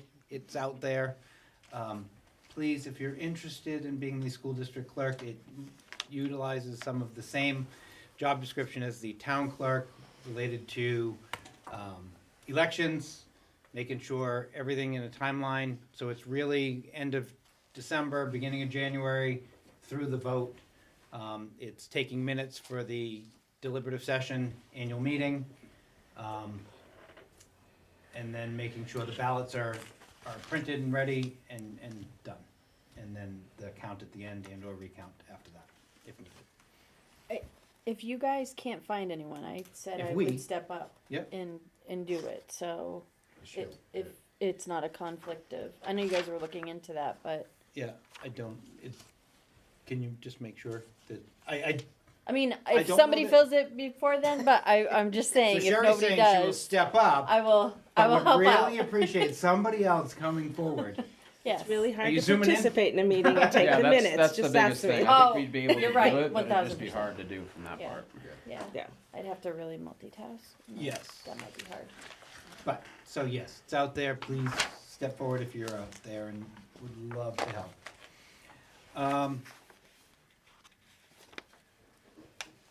As in school board, school district, general administration, legal services, everything there's level funded.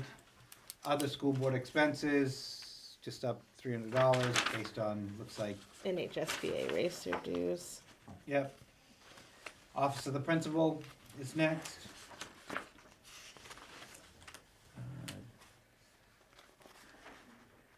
No changes there. Custodial wages, moving on, so that's our count note. We have two there now, so you have Kraus and vacant has now been filled as of tonight. Wages for your head custodian. We want to talk about this here. Plan that came forward to us tonight was to alter that position to a 0.63% position, wow. So that would reduce the budget by, I have that number written down here somewhere. These sheets. Do you have that right there, Heather Sherwood, for me, No, please? it's under here. I know, I've asked it twice tonight, and I had it written down. Here we go. To, total overall package will go from 112,486. That is salary and salary-related benefits, to 72,143. So it's roughly a $40,000 annual savings there. Still working on job description for that.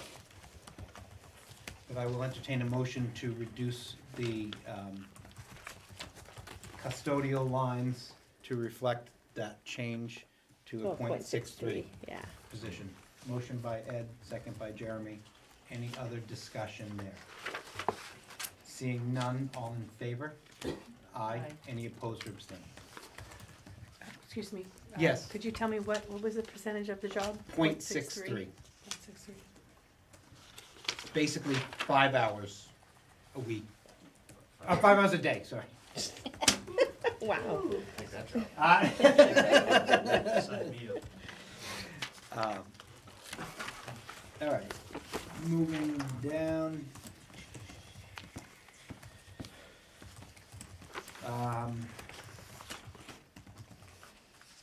Did I miss anything else in here? Yes. I guess my only question, speaking on the building repairs and contracted services, you see the contracted services up? Do you feel like that's a decent number? Heather Sherwood? I'm gonna go back. I've gotten notices this year about increases in some contracted services contracts. So that I think it's a good number. Is it high? Maybe by 1,000 or two, but I don't think it's far off. Okay, I just wanna make sure it was, I don't know. And everything's going up a lot, so. Okay. I mean, that is up, and it's kind of taking into account that things are more expensive, hopefully less so than anticipated, but Other questions related to that? Is that related to like the building? So, building facilities, yes. it's everything. All the things that are listed there, the bills never go down year to year, and like the pest control is one that stands out that I've gotten a notice that they're going up a specific percentage this year and next year. Okay, I just have a question. The other portion of the playground, Yes. are we not putting that in here at all? And So, that's further down here. it was under building refurbishment there on the top of page 43 or 17 of the budget. So that's where it was. There's nothing in there. I think here would that fall into that line, Heather Sherwood, or Yeah. would that be building equipment? We had it under building refurbishment, well, So, because it's replacing what's there. Got it. So there's something there. It would be replacing if we were to put it anywhere. So it would be Right, that that's building what we did refurbishment. that. There's nothing in it. Playground out there, that was that line, right? Correct. So my question is, are we not trying to budget for the new section of the? I guess the question would be is, do we want to put money in that budget It's currently line? not there. It's currently not there. The question did come up tonight. There are quotes. What's that, Deb? I was just saying, I think they have numbers. Yeah. They do, so. They were quotes from last year.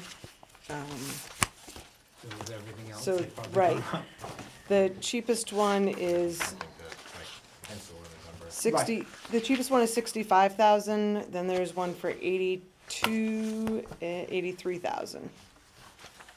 So they're So- all fairly comparable designs. The playground committee tried to get a similar design.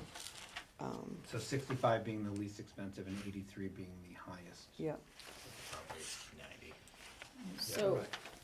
if, could we, I don't wanna mess up, I know how everybody gets when we mess up the CIP, but I don't know where it is in the CIP, if it is at all. I think it's even in here.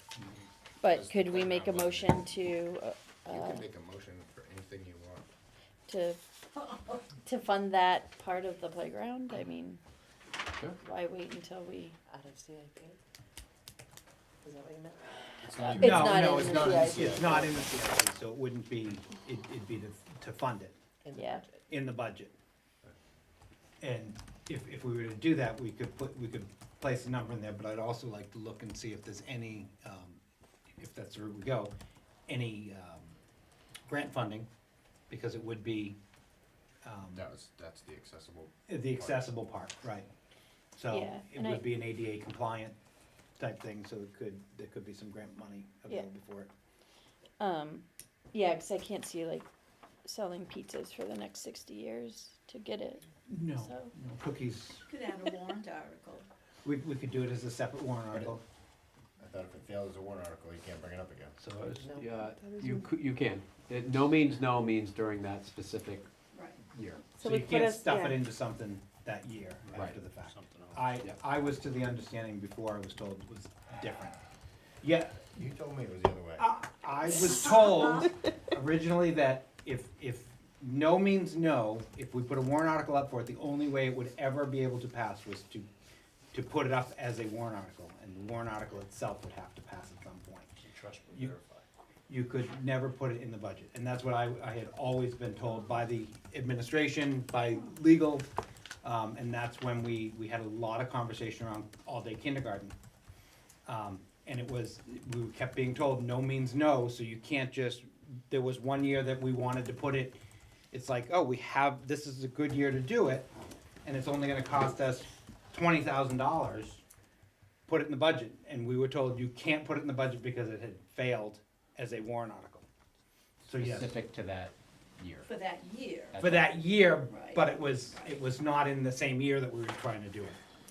So yes, apparently, Okay. So would, If we wanted to do it as a warrant article, would we decide that as a board versus putting it in the budget? We could do it whichever way your pleasure for the motion would be. So if you wanna do it as a separate warrant article, that will put it out there to raise and appropriate the sum of $90,000 for the purpose of, so it'd be just specifically for that purpose. By putting it in the operating budget, even under that line, it's a bottom line budget. So we could have some, We could blow up the HVAC entirely and take all of it to replace it. That's the risky run of putting it in the so budget. the warrant article is specific for that item, where the budget is $90,000 to the operating budget. Now, the intent would be, obviously, for equipment and refurbishment of the playground. But, like I said, if something were to blow up and we need money that exceeds all of our other funds available, we could pull from that to say we need to put a heating system in the school, it trumps. Well, I would like to make a motion to, create a warrant article for the remainder of the playground. Okay, we're gonna do warrant articles next. You want it to be raised and appropriated or from fund balance? Raised and Raise appropriated. and appropriate. 90,000?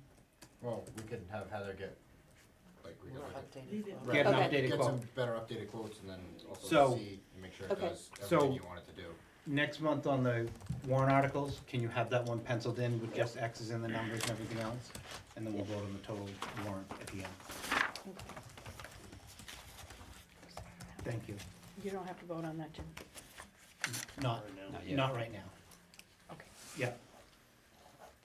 Nope. We've given direction.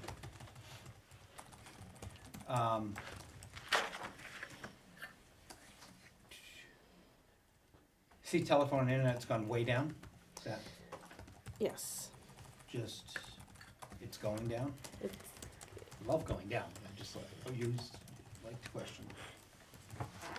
yeah, I think I kept it the same in this contract I signed and canceling some lines and getting the correct ones canceled has saved money. Our E-rate billing has come through on the internet, so we get a discount there. Okay, So all right. I'm just trying to go back through carefully now that I'm the third time into this and really fine tuning ones that I was not sure about before.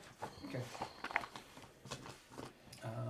So total operation of the plant is up $37,000. Moving on to contracted services for the summer is down. That's Yeah. just kind of based on the last few years. Okay. We have benefited. Freedom has done the transportation for SAU 13 Got it. to here and to Conway, as long as they've had the buses, and it's far less expensive than a other provider. Transportation company. Mhm. Okay. So I see that the 23, 24, and 24, 24, 25 seem to be way down. So any possibility of less there for 26, 27? I believe I based that off my 25, 26, or 25, 26 numbers that you can't see. Got But I will circle it and it. Okay, all right, come back with this year's actuals. I'll let you know. because this year's actuals don't sit in this Right. line. Okay. Regular programs, special ed transportation, It's the contracted services that are way down, contracted services, or contracted transportation. transportation, down 106,241. Which brings me to the recommendation Yep. for the provider. Pass that out. I think I took some questions back from the board last time and reached out to both First Student and Butler, and they both responded. I have a summary sheet on the front of this, but in broad terms, they are both able to adjust routes and or eliminate one mid-year if the need arise or the ridership decreases. Neither one of them have a fuel surcharge clause in their regular contracts, so if gas prices do go way up, they absorb that, at least for the length of the contract.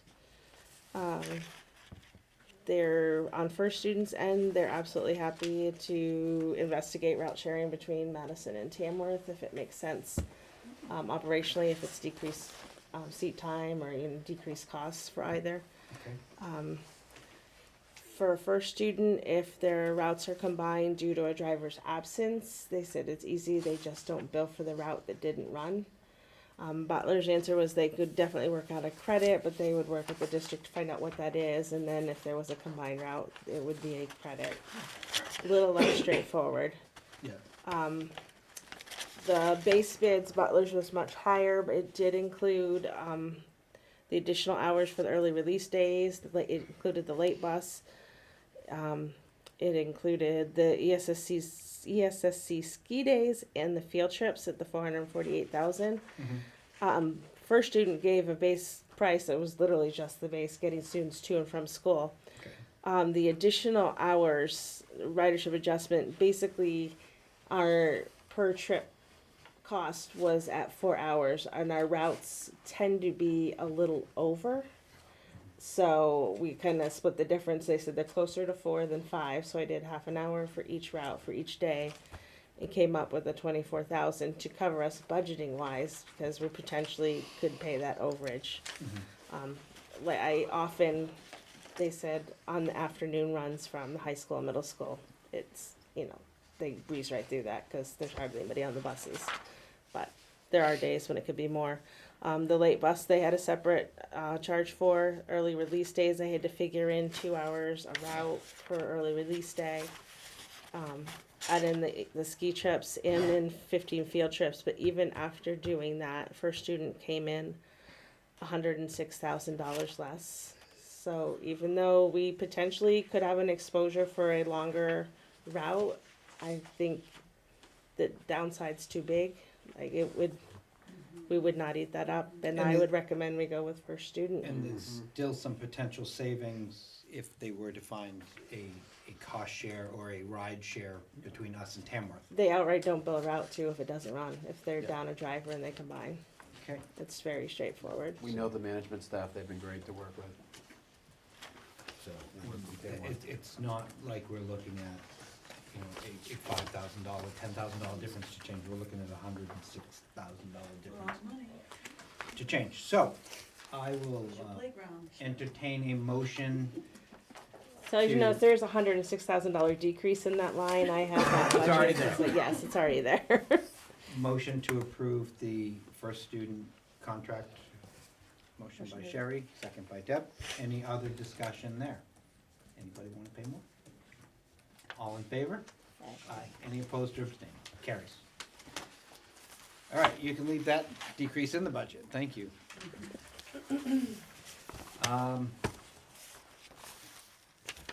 Co-curricular debt services, that is the bond on the building. How many years are left on that, Heather?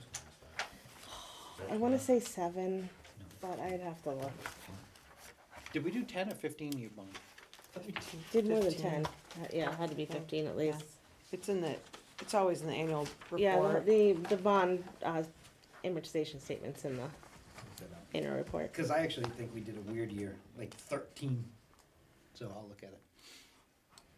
But it was 2017? 2018, 2018, 19. yes. So there's 7 So it's been years in. 6, 7 more years to make 13. That would be a weird number. Yes. I knew we had weird proposals come at us, so that's why I say that. All right, next, just because people are gonna ask, food service, food fund transfer, food service. Nope, before I go there, sorry, bottom of page 18, fund transfer beyond school day. That is for the after-school That is for the after-school program. It's still intended to be a pay-to-play program. But last year we had some, no, that wasn't last year. We've had some deferred income that has supplemented it some, as little as maybe a few $100s to last year. It was a substantial, amount that it was supplemented, 9,000. So we have just a few hundred left in that deferred revenue line. And this year participation is down, so looking forward to next year, if we want to continue to offer an after-school program, this is the anticipated shortfall. It could very well be less, but we wanna make sure we're budgeted appropriately if we offer it. 12-year, 12-year. makes sense. 12-year bond. That's a weird one. I told you it was In odd. 2000, started in 2018. That $10,000, that was what we discussed the last meeting with the Title IV grant that was Right, didn't go through. correct. Okay. Yes. It's still not going through. No. Yeah, But, of you the know, I'm going grant up. person. Yes. reviewing them. So then we're on to the food service, food fund transfer for food service. It wouldn't look that big, but we're on a default budget, and we had lowered it, and then it turned out that it was quite a lot higher than our anticipated 14,000 last year. Okay. So, So what are we anticipating this year to potentially look like? this year, I think it's slightly higher than that 33, 35, although the sales seem to me to be very strong at the start of the year. Yes, they But have. that ebbs and flows sometimes, so it kind of takes till June. Yeah. No, that's fine. And does everybody understand what that does? And I will say, based on enrollment, Freedom is paying less in this year because they lost 10 students than they were last year. Okay. It's better than 27. Well, 10 out of 50 is a Yeah, really it is, big yeah. number. Percentage-wise, it's not. Yeah. Right. So bottom line, general fund is down 7.1%, 509,103, less the 40,000-ish we removed already for the custodial. Then we move on to, well, I'll stop there. Bottom line, general fund. Any other questions? Now I'm gonna move on. Well, I will say, when you move on, the fund transfer is already built into the general fund. So we can look at the food service fund, but that would Got it. double count it. But, so there's no I have to major appropriate it, changes but- in here, correct, in the food service? I did put food milk up 5,000, and the rest of the changes are wage and benefit base. Got it. Any questions on food service? And again, we talked earlier about the amount that we sell to Freedom for this as well, which ultimately rolls into the cost of the food service fund transfer. So it gets us to a grand total of $6,814,511, less the $40,000-ish, and it's roughly down 6.83%.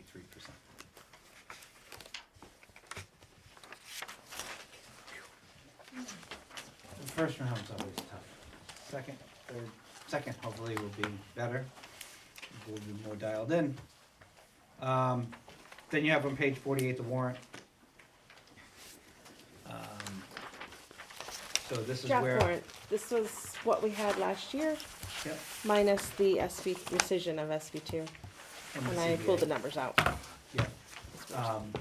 Sherry did mention, and I think we were all in agreement to see the next time a warrant article for the playground equipment, Raised and appropriated. please. The other thing, I think, I don't know if, I haven't had any discussion with anybody here about it, but I think we need to possibly look at two other capital reserve accounts. One being a healthcare. So this year, as we all know, we got hit after the fact with $100,000 bill from the insurance provider that we had to make up pretty quickly. We were in a year in which we were in a good position to utilize that from our 2.5% reserve from last year and not put us in a bad situation. But that could have come in a year that we had nothing other than to rob from the students. So I think us having some type of stabilization account to cover for that possibly in the future, being one would not be a bad idea to have. And the other one that, after talking negotiations with, for middle and high school, seeing that we always have years of fluctuation, having some type of tuition stabilization come into play so that we could draw from that to use against next year's expenditures, knowing that, you know, we go into a budget season, we do our due diligence here, bring our budget in at whatever it be, 5 under, 5 over, but that's, and then the numbers hit for the middle and high school. If they tend to be up, we could say we're gonna take 50,000 from that fund to offset it so that it wouldn't hit the taxpayers and all that time. So I think those are 2 others that we should really possibly consider moving forward, to just help us in the future of just balanced budgeting. And we could do it from either unanticipated revenue or raise and appropriate, so it could be done either way. But thoughts? Yeah, have we ever gotten hit from sending town after the fact, like we did with health insurance? No. No, but that'd be more if we were budgeting and for whatever reason, we were up already, and then we got hit with the number December 1 for Conway, and they were up $200,000. We could say we're gonna pull 100 from that fund to offset a major increase to the town's tax rate for the following year. It's saving now to balance the tax rate later. I mean, I wish we didn't have to talk about those funds, but Right. it seems like it's a reality right now. I never would have thought we had to think about being billed $1,000 in the rear on health insurance when the next year funds 100,000. 100,000. 100,000. Oh, what did I say, 1,000? Thousand. Oh, yeah, that Yeah. we'd have figured out, but, you know, trying to find $100,000 in a year, we were in a good place that we could do it. Yeah. But on another year, I never figured that happened. I think it's worthy of talking about and Okay. looking forward. So, okay, seeing those just on there, and then we can talk numbers later. Please. Okay. Yes, Um, are you thinking unassigned fund balance on the stabilization funds, or? Possibly, that would be not to have to re-raise it and appropriate it, because in the fact that this year we're looking at potentially having an undesignated fund balance at the end of the year.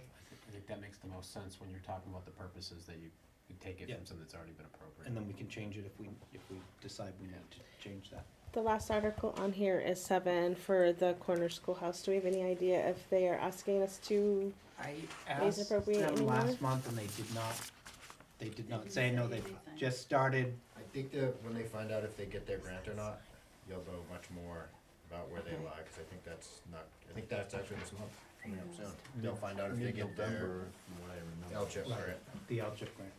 so if they get that money, I think they're probably gonna. I was just wondering if the sign on the building meant that they got the grant yet. That means they were They're in- accepted to the 7 to Save, so Okay. they're 2 different programs. 7 to Save is the, Doesn't come with any money. it comes with no money, but comes with a lot of resources. Yeah. Yes. The access to grant writers and other programs Right. where they can. People who can find help other them and find contract, you know, specific contractors, things like that. The LCHIP is the Moose Plate money. We don't know that yet. We don't know, they have not gotten Yeah, I anything. think it's this month that they're supposed to find out. So, budget, we are done. I'm going to move back up to the top of the agenda, if I can find my agenda. Approval of the minutes, I think. Approval of minutes, yes, we're right back there, so I will take it. Sorry to say. but- That's all right. I will take a motion to approve the minutes of the October 6th, public and non-public minutes together. Motion by Jeremy, second by Deb. Any additions, deletions, or corrections?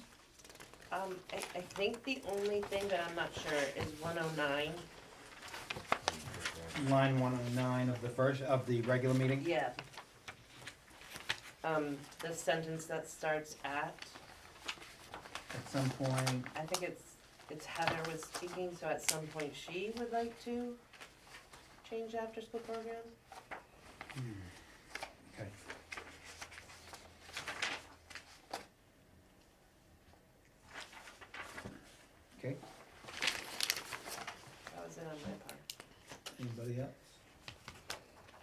motion and a second, all in favor? Aye. Carries. Acceptance of the consent agenda, and there you have your principal's report, your enrollment report, your capital reserve fund balance. Budget committee, if you want a printed copy, we're happy to provide them, but we keep getting asked for. I have packets I'll send with Deb. Okay, I expected more to come tonight, okay, so they're set Yeah, we have a aside. meeting tomorrow. you do, okay, so we'll send those over so that they have them. That is in our budget, that is in our packet every month. So you can go back month by month and see that's in there. As well, your expenditure report and your revenues report. I will take a motion to approve the consent agenda as presented. Motion by Deb, second by Jeremy. Any other discussion? Seeing none, all in favor? Aye. Opposed or abstaining? Carries. Move past pickleball. Chairperson's report, teacher workshop, 11:10, sorry, no school day. Veterans Day is 11:11, no school. SU 13 joint board meeting is gonna be November 17th, at Tamworth at 6 p.m. We were gonna have a Madison School Board meeting on the 17th. It's gonna be predominantly non-public meeting, at Tamworth at 5 p.m. You're gonna call it a special board meeting? Yes, please. And then our next regularly scheduled board meeting is gonna be December 1st at 6 p.m. And we will try to do budget right at 7 o'clock, that meeting as well. Yes, we're to December already. Moving on to the principal's report. So I don't have an update for the school report card because we don't have released New Hampshire average scores yet to put in there. So if anybody does have feedback on what was given out as a draft, I will take that, especially if there's any typos or anything in there that seems like every time someone looks at it, they find something new. Is there any anticipated timeline when I this? think we just got the, you speak to it because you're better than me No, knowing what it no, is. no. So we did receive the results, but they're still under embargo at the district level. So we have them, they're not to be shared outside the SAU, so they're not for public consumption at the moment. But we've had a chance to review them internally as a leadership team. Okay. So as soon as we get the by green the light- next meeting. So as soon as we have the green light from the DOE, we will share those. So the DOE shares them out, But not says you really. can't share. Don't share. Yes. You got it. Is this a common practice? Yes. Yeah, happens all the time with the Here's DOE. your data, don't tell anybody. Yeah. Right, yes, thank you, that's much appreciated. Yeah, get there's those like emails 2 or a 3 lot. rounds of this, yeah, It's a yes. government program. Okay, And then in regards to upcoming events, Mm-hmm. there's so many, but we have Wednesday night, Kid Frankenstein, 6:30, Thursday, community lunch at 1, Kid Frankenstein at 1:45, Kid Frankenstein at 6:30, and then Friday morning, 9:30, we have our Veterans Day Assembly, in the gym. So, that's as far as upcoming events that I can handle, is just this week, cause it's been, October was outrageously busy, and this week is just as busy, so we're hoping to have a little bit of a pause after this week. So, but we're thankful for the stuff that we get to do, and Friday was wonderful, our Harvest Fest, we had parents show up, Anne was one of the parents that came, helped with our activities, even though we had to pivot a little bit because of the weather, but it was wonderful. Just really exciting to see kids doing all different things. We had apple cider, apple nachos, they did some contra dancing, they did games outside, they did crafts inside. I heard contraband. No, contra dancing. I'm like, wait a minute, what are they? Doing some contraband. Yeah. Sorry. Perfect. Questions for the principal? Committee updates, building and grounds. So we have a meeting Monday with the electrician to see about the generator for that side of the building. And I actually saw a note from the last meeting when Deb mentioned it. Do you think Mike Brooks would be around? Come to that meeting? as I can far ask him. For the emergency preparedness, if somehow we could I can ask him to come. find out how potentially we could tie into that. Okay. Anything else? Do we do anything else? No, that's it. ABC? I knew this was gonna I took a bunch of notes, but I sent most of them to you in an email, so I think they were covered. I wrote them in my phone and I left my phone in the car. So that is where all my notes are. Anything in Do particular? you you have think anything of? that,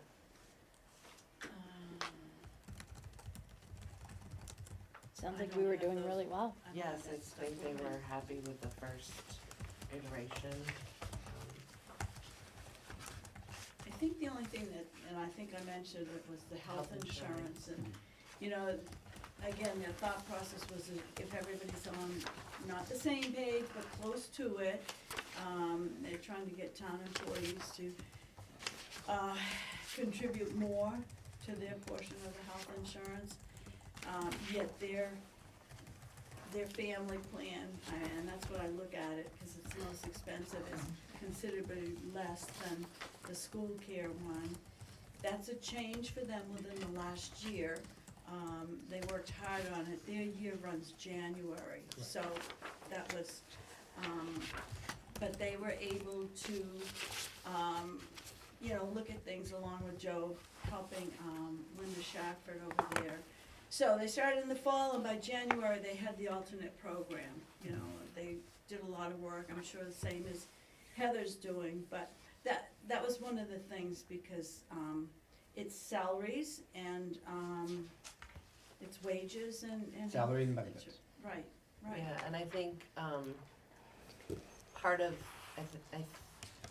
it's hard to compare apples to apples because the towns, I mean, they were shocked at the percentage that our employees pay in terms of a 12% because the town employees are paying right now 7.5 or 7.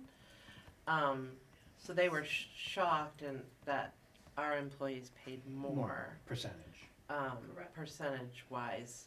However, I think when you look at the cost of the plans, it kinda, And it's I know not that- apples It to took it apples. over. Right, I know the town shifted their planned options a few years ago and went to a high deductible. Yeah, so I think they're just kinda, it's hard because not everybody is uniform. But the other thing that they were really encouraged by that I happened to mention was the Alpha company. Yep, And possibly being able to get in on I that. will send you some information tomorrow morning that you Okay. can take with you. Okay, It's the scope of service of their and then their full presentation from August. cause as they were talking, I just thought like, you know, there was some question about whether all 3 districts would jump on board, so if the town was interested and we could include Could that them, help? that might make up the difference. and we have one Us. building, they have multiples and multiple Yeah, locations. and I think they have no CIP, or they're just starting to starting again. develop one, so this could really help them out Mhm. in terms of what they have to plan for in the future, so that was a positive. Anything else they would like from us? I think just being able to participate in the process and kind of try to get the word out that, kind of what you mentioned the last time, that the sooner they can come up to speed on what we've been discussing and what changes have been made already. Yep. And not leave it till January 15th or whatever, Right, the public hearing. which it's kind of late in the process to change anything, so to try to be involved earlier, I did send that message. Okay, and the more, I mean, next month, be good to see, and if there's any updates, please send them along after tomorrow, and, then we can make sure we have the information for them. Yep. Budget discussion, anyone wanna go over the budget? Okay, just checking. Heather Sherwood, do you wanna talk anymore? No, I really don't. But I do have one item under there, the before and after school update. Yep, I did a quick, and what's hard is this is not even 2 full months, but on page 26 of the packet, there is a before and after school revenue and expenditure report. So this is, it says 10/31, that's not true, I ran it on 10/24, so it's not all the way to the end of the month. It has year-to-date expenditures of $3,865.22, and revenue, and I say received, that may not even be true, that is, at least entered of $1,506.50. The program here is in 6-week sessions, so they do a sign-up and a Actually, pre-K. 2 months. Is it 2 months? So just getting ready to do another sign-up, and that, those funds aren't reflected here, and the hope was that rec sports were winding down, and maybe there'd be a little more participation in between seasons. I don't know if basketball's already started, but, Not yet. so, Yeah, because we do that skills and drills, we get a lot of, but I think it works out if they, because I think a lot of times they go to the after-school program and then they stay to do the skills and do drills. the basketball, so. So right now, basically, we have spent $23.58 more than we've taken in. So just kind of, And this session Keep an eye on it. has Advantage Kids is doing tennis. Yep. You know what I'm talking about? Yeah. Okay, good. Just checking. I thought you were just making a statement and Nope, stuff and, for, you know. And we're trying to get a chess club going. We don't have Judy Preston here this year, but Mr. Doonan is willing to try to do a chess club, so we're trying to get that going. So we've added some, changed it up, but so it's probably the shortest update I've ever given. I think you had a whole budget to give Yeah. updates on. Mike? All right. Grade level ELA collaboration. So I included some of the templates that we've been working on. They're not filled out. I'd love to bring you a filled out copy at some point once we get this work completed. That we've met with our K2, 3, 4, 5, 6 teams as well as special education. So we went over all these domains. One you'll see is a tiered supports document, one that talks about John Hattie's most highly effective instructional practices that we've looked to incorporate, and the other is a curriculum jigsaw. So those are some areas that we're working to a lot better align our ELA practices across the SAU. I'm looking forward to seeing the work that yields. And thank you to our 3 building principals and Lisa Dubois that helped facilitate that along with myself. I guess I didn't mean to sound that way, but yes, I thank you myself. But it went very well. All right, what time? Yeah, it's getting punchy time. 9:40. Here we go. All right, moving right along. Our STAR data. So looking at our STAR data. You'll see on page, what is that, 54?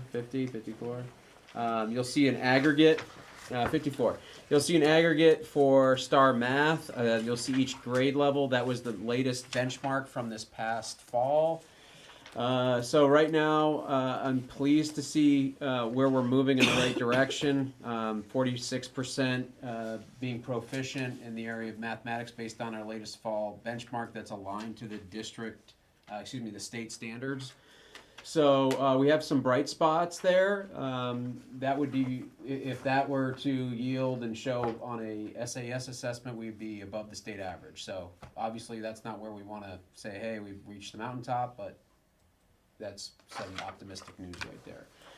Looking at reading, that trend continues, and seeing that our aggregate data is 63% proficient. Again, some other some high spots here. Looking at grade 4, 73% of the class scoring proficient or above in their STAR fall benchmark. So I think that's some good news in the area of STAR benchmarking.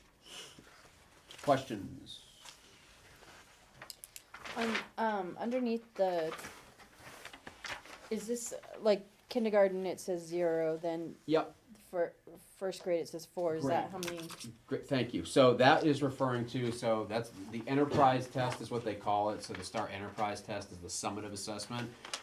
In our early grades, they take the early literacy assessment, so that wouldn't show up here. That would be a separate assessment that I have included in the in the 5-year data that will show up. So I've broken that out into a 5-year look back at ELA summative, a 5-year look back at the math summative, and then a 5-year look back at the ELA early literacy, which is really only kindergartners, first graders take that perhaps, but it's mainly kindergartners and some first graders. It's an adaptive test, so there might be some students that take the early literacy assessment based on their skill level, but those might be students that have an area that they need to work on in literacy. And for math, there's no expectation for students to take until the end of first grade. So they have to do a pre-test and pass that in order to even take the test. So we don't usually expect them to do it until the end of first. Other questions? And then looking at, I know we wanted to have some, this isn't the end-all be-all, but this I think is a good starting point when we were talking about looking at our K2 model and looking at some data that would reflect some of the successes, challenges with that model. It's a little hard to see when you look across, but what this chart will represent is, and I want to specify, these benchmarks are different than the benchmarks I just showed you. The aggregate benchmarks I just showed you are aligned to SAS state. These benchmarks are more aligned to national norms. So it's if I could put that in a simpler way, the SAS standard is higher for proficiency. The national norm assessment that you see on the 5-year look back is a little more lenient. So when you see something at or above the 40th percentile, that's why. So that's not where New Hampshire draws the bar, but because this is a nationally normed assessment, it's looking at there was not a filter that I could do on a 5-year look back. I could only filter that on the current benchmark. Hopefully that was clear. All right. I don't know how clear I'm being at 9:30 Monday night. So as you continue to look back, so the first one you'll see, I believe, is ELA, and looking across, you can see where there's some highlights when we're looking back across those 5 years. So it'll show you how they scored, for example, on page 59 of your packet, looking at 3rd grade, how they did as first graders, how they did as second graders, and how they're currently performing as 3rd graders. For example, I think a bright spot that we're seeing here is we're looking, this is math we're looking at. Looking at math, the movement we saw to students that were moving to the proficient area, saw a big movement, big swing there from approaching. So that to me was a positive. All in all, I see things being fairly, yeah. How is there 34 students? Which one are you looking Where are On you? page 50, 58, 59, student numbers don't make sense to me, they're too high. Either on 58 or 59. Like 59 in the 3rd grade says number of students 34. Let me find out. Okay. It may have been a student that tested twice. Perhaps if there was but it shouldn't, that wouldn't go into, so sometimes there's a case where a student, an educator would say, hey, you rushed through that, Mike, you gotta go back Kid through it. didn't take the first 15 questions, this guy. Right, exactly. You gotta go back through and really put your best effort. That shouldn't affect the percentile, but I wanna verify that. I think that's a good point. Let me look into Just that. so, I mean, I'm not saying that the numbers aren't good, as Right. long as they're normed across, if we have Right. 16 students in that class. Right. It's still good story. Right. But that's what choices meant. Yeah, let me look into that. I'm wondering if that's if it's counting a benchmark twice, or it's counting multiple benchmarks throughout the year. I'll look into that. Good catch. Yeah, even though you skipped the first 15. Yeah, nice work, Ed. You didn't skip. Oh, my did, yeah, trust me, mine was in the bottom. Oh, you missed the first 15? Honestly. Other questions based on these reports? All right. I'll see if I can find, if there's an area that you'd like me to hone in on, and when we don't talk about budget for 2.5 hours, I'm happy to go into more depth on these. But if there's an area you'd like me to hone in on, I'm happy to do that. So these adjust as this student takes the tests? Yes. As they go, so Yeah. if they test up, it Yes. keeps giving them harder questions? Yes. or- How often do they take the test? This is an adaptive test, so they take it 3 times a year. Most students would take it 3 So- times a year. Unless they're progress monitoring. Is the, No, okay, that's still, like, here's 23, so there'd be 8 kids in the class. got it. I'll find that out. I'm intrigued by I just that. wasn't sure if it was Yeah. cumulative Yeah, it could be. throughout the Because year. like the 6th grade, it changes, and it's odd. Right, Yeah, I'll dig into that. thank you. That's a great question. And if it says, like I'm looking at 64, that there's 5 first graders, that's because there are 5 first graders that passed that Probably took that. threshold that they needed to before they could take the Yes. test. So Yes. qualified Yes. in, So not all first graders would have taken it. Correct. Okay. Yes, correct.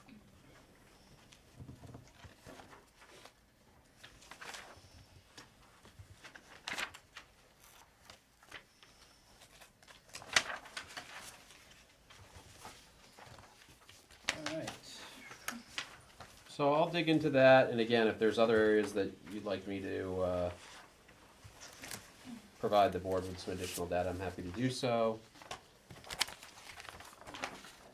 So you have to get back all the way to the beginning here, find out where I am. IA schedule.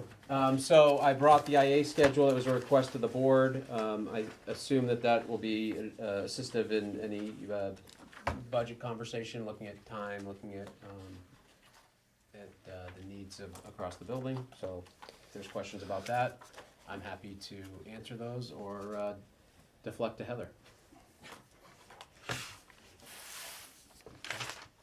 Policy committee update? Policy update, yes, I've got, there's no policies here this evening, but you will have some policies in front of you. We met last Tuesday, and we have 4 policies coming to you. We've got summer activities, IHCH, daily physical activity requirements, IMAH, physical emotional well-being of students, JLCH, and supervision of students, JLIA. We're making some really great progress on policy being up to date, and thank you to the committee for all the hard work and intricate, detailed conversation.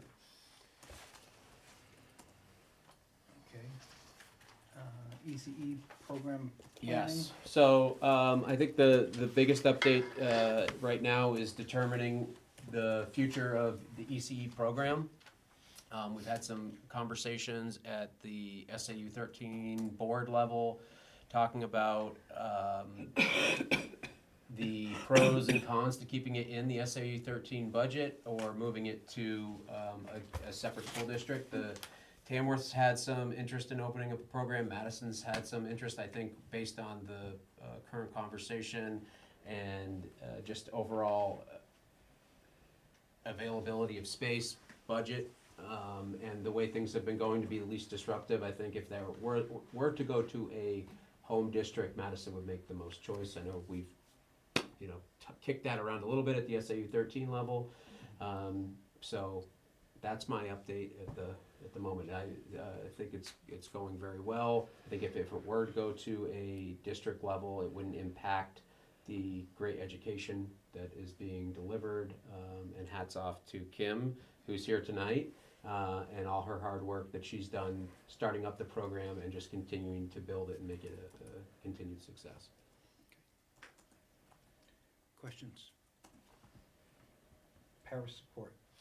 Para support. Schedule, So, sorry. schedule, yes. So this is also a request from the board to have in the packet just to look at para hours. I know we touched on this a little bit earlier. It's not the most detailed piece. It's kind of hard to talk about where people are, especially when they work with students. So that is my attempt at giving you something without getting into weeds and details. So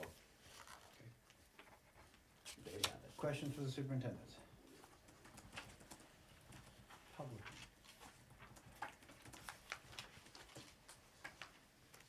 Count down from 3 to 1.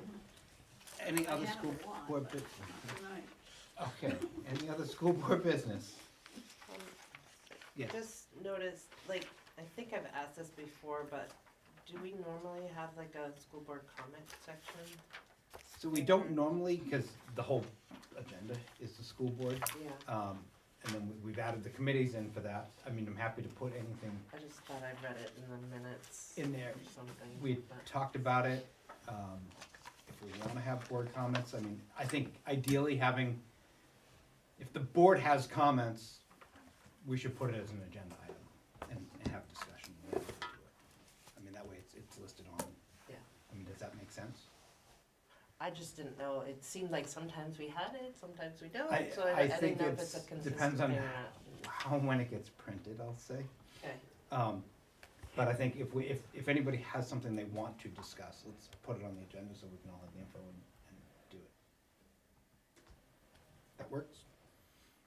I have old business, and I have one last one, if anybody's, up for motion. I got one more question. Oh, Just, yeah. So okay. on the, cause mine's in black and white. The CIP, It's an easy one. For next meeting, can you just, like, Motion to adjourn. which No. ones, which items on the CIP are scheduled for next year? Yes. Just cause I can't tell, I don't have terrible eyes, but they're not that good. I have terrible eyes, and they're still not that good. No, I don't know if that would help, but just whatever, you know, if we're doing 2 bathrooms and a floor or something. That's all, cause it'll be in the building capital For reserve next, fund, you just so want we next, know, yeah, yeah. just so we have that detail, I just can't tell. That's it, that's all I got, Okay. All right.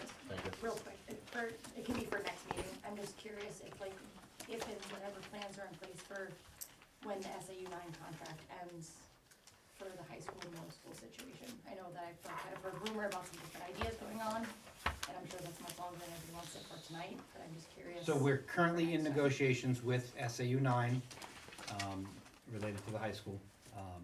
And right now, that's pretty much all we can say, but we are in discussions with them right now. If you have anything that you want to get to us as far as information, feel free to filter it through the superintendent. Sherry and myself are the ones, and Heather Sherwood, that are dealing with that. So if there's anything specific that you may have concern about, please let us know. Just rumor mill, just kind of wondering what's coming in the pipeline. Obviously, my kids are not there yet, but We're working on it, and we plan to go through the whole process and then bring it to public to get their input. Or But you're working in high school first, we're working on high school first. so middle Fall school of is '27 later. is when that agreement, the new agreement would need to start. Yeah.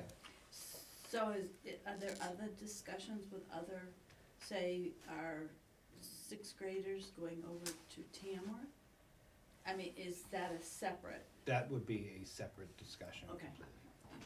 And right now it's just Kennet, it's Right not now right now we Freiburg are or Moltenborough? Currently negotiating with Okay. Conway. Yes. Anything else? Sherry? You started Sure, it. you're up. You started that motion. Oh, yeah. Motion to adjourn. I second. All in favor? Aye. Bye.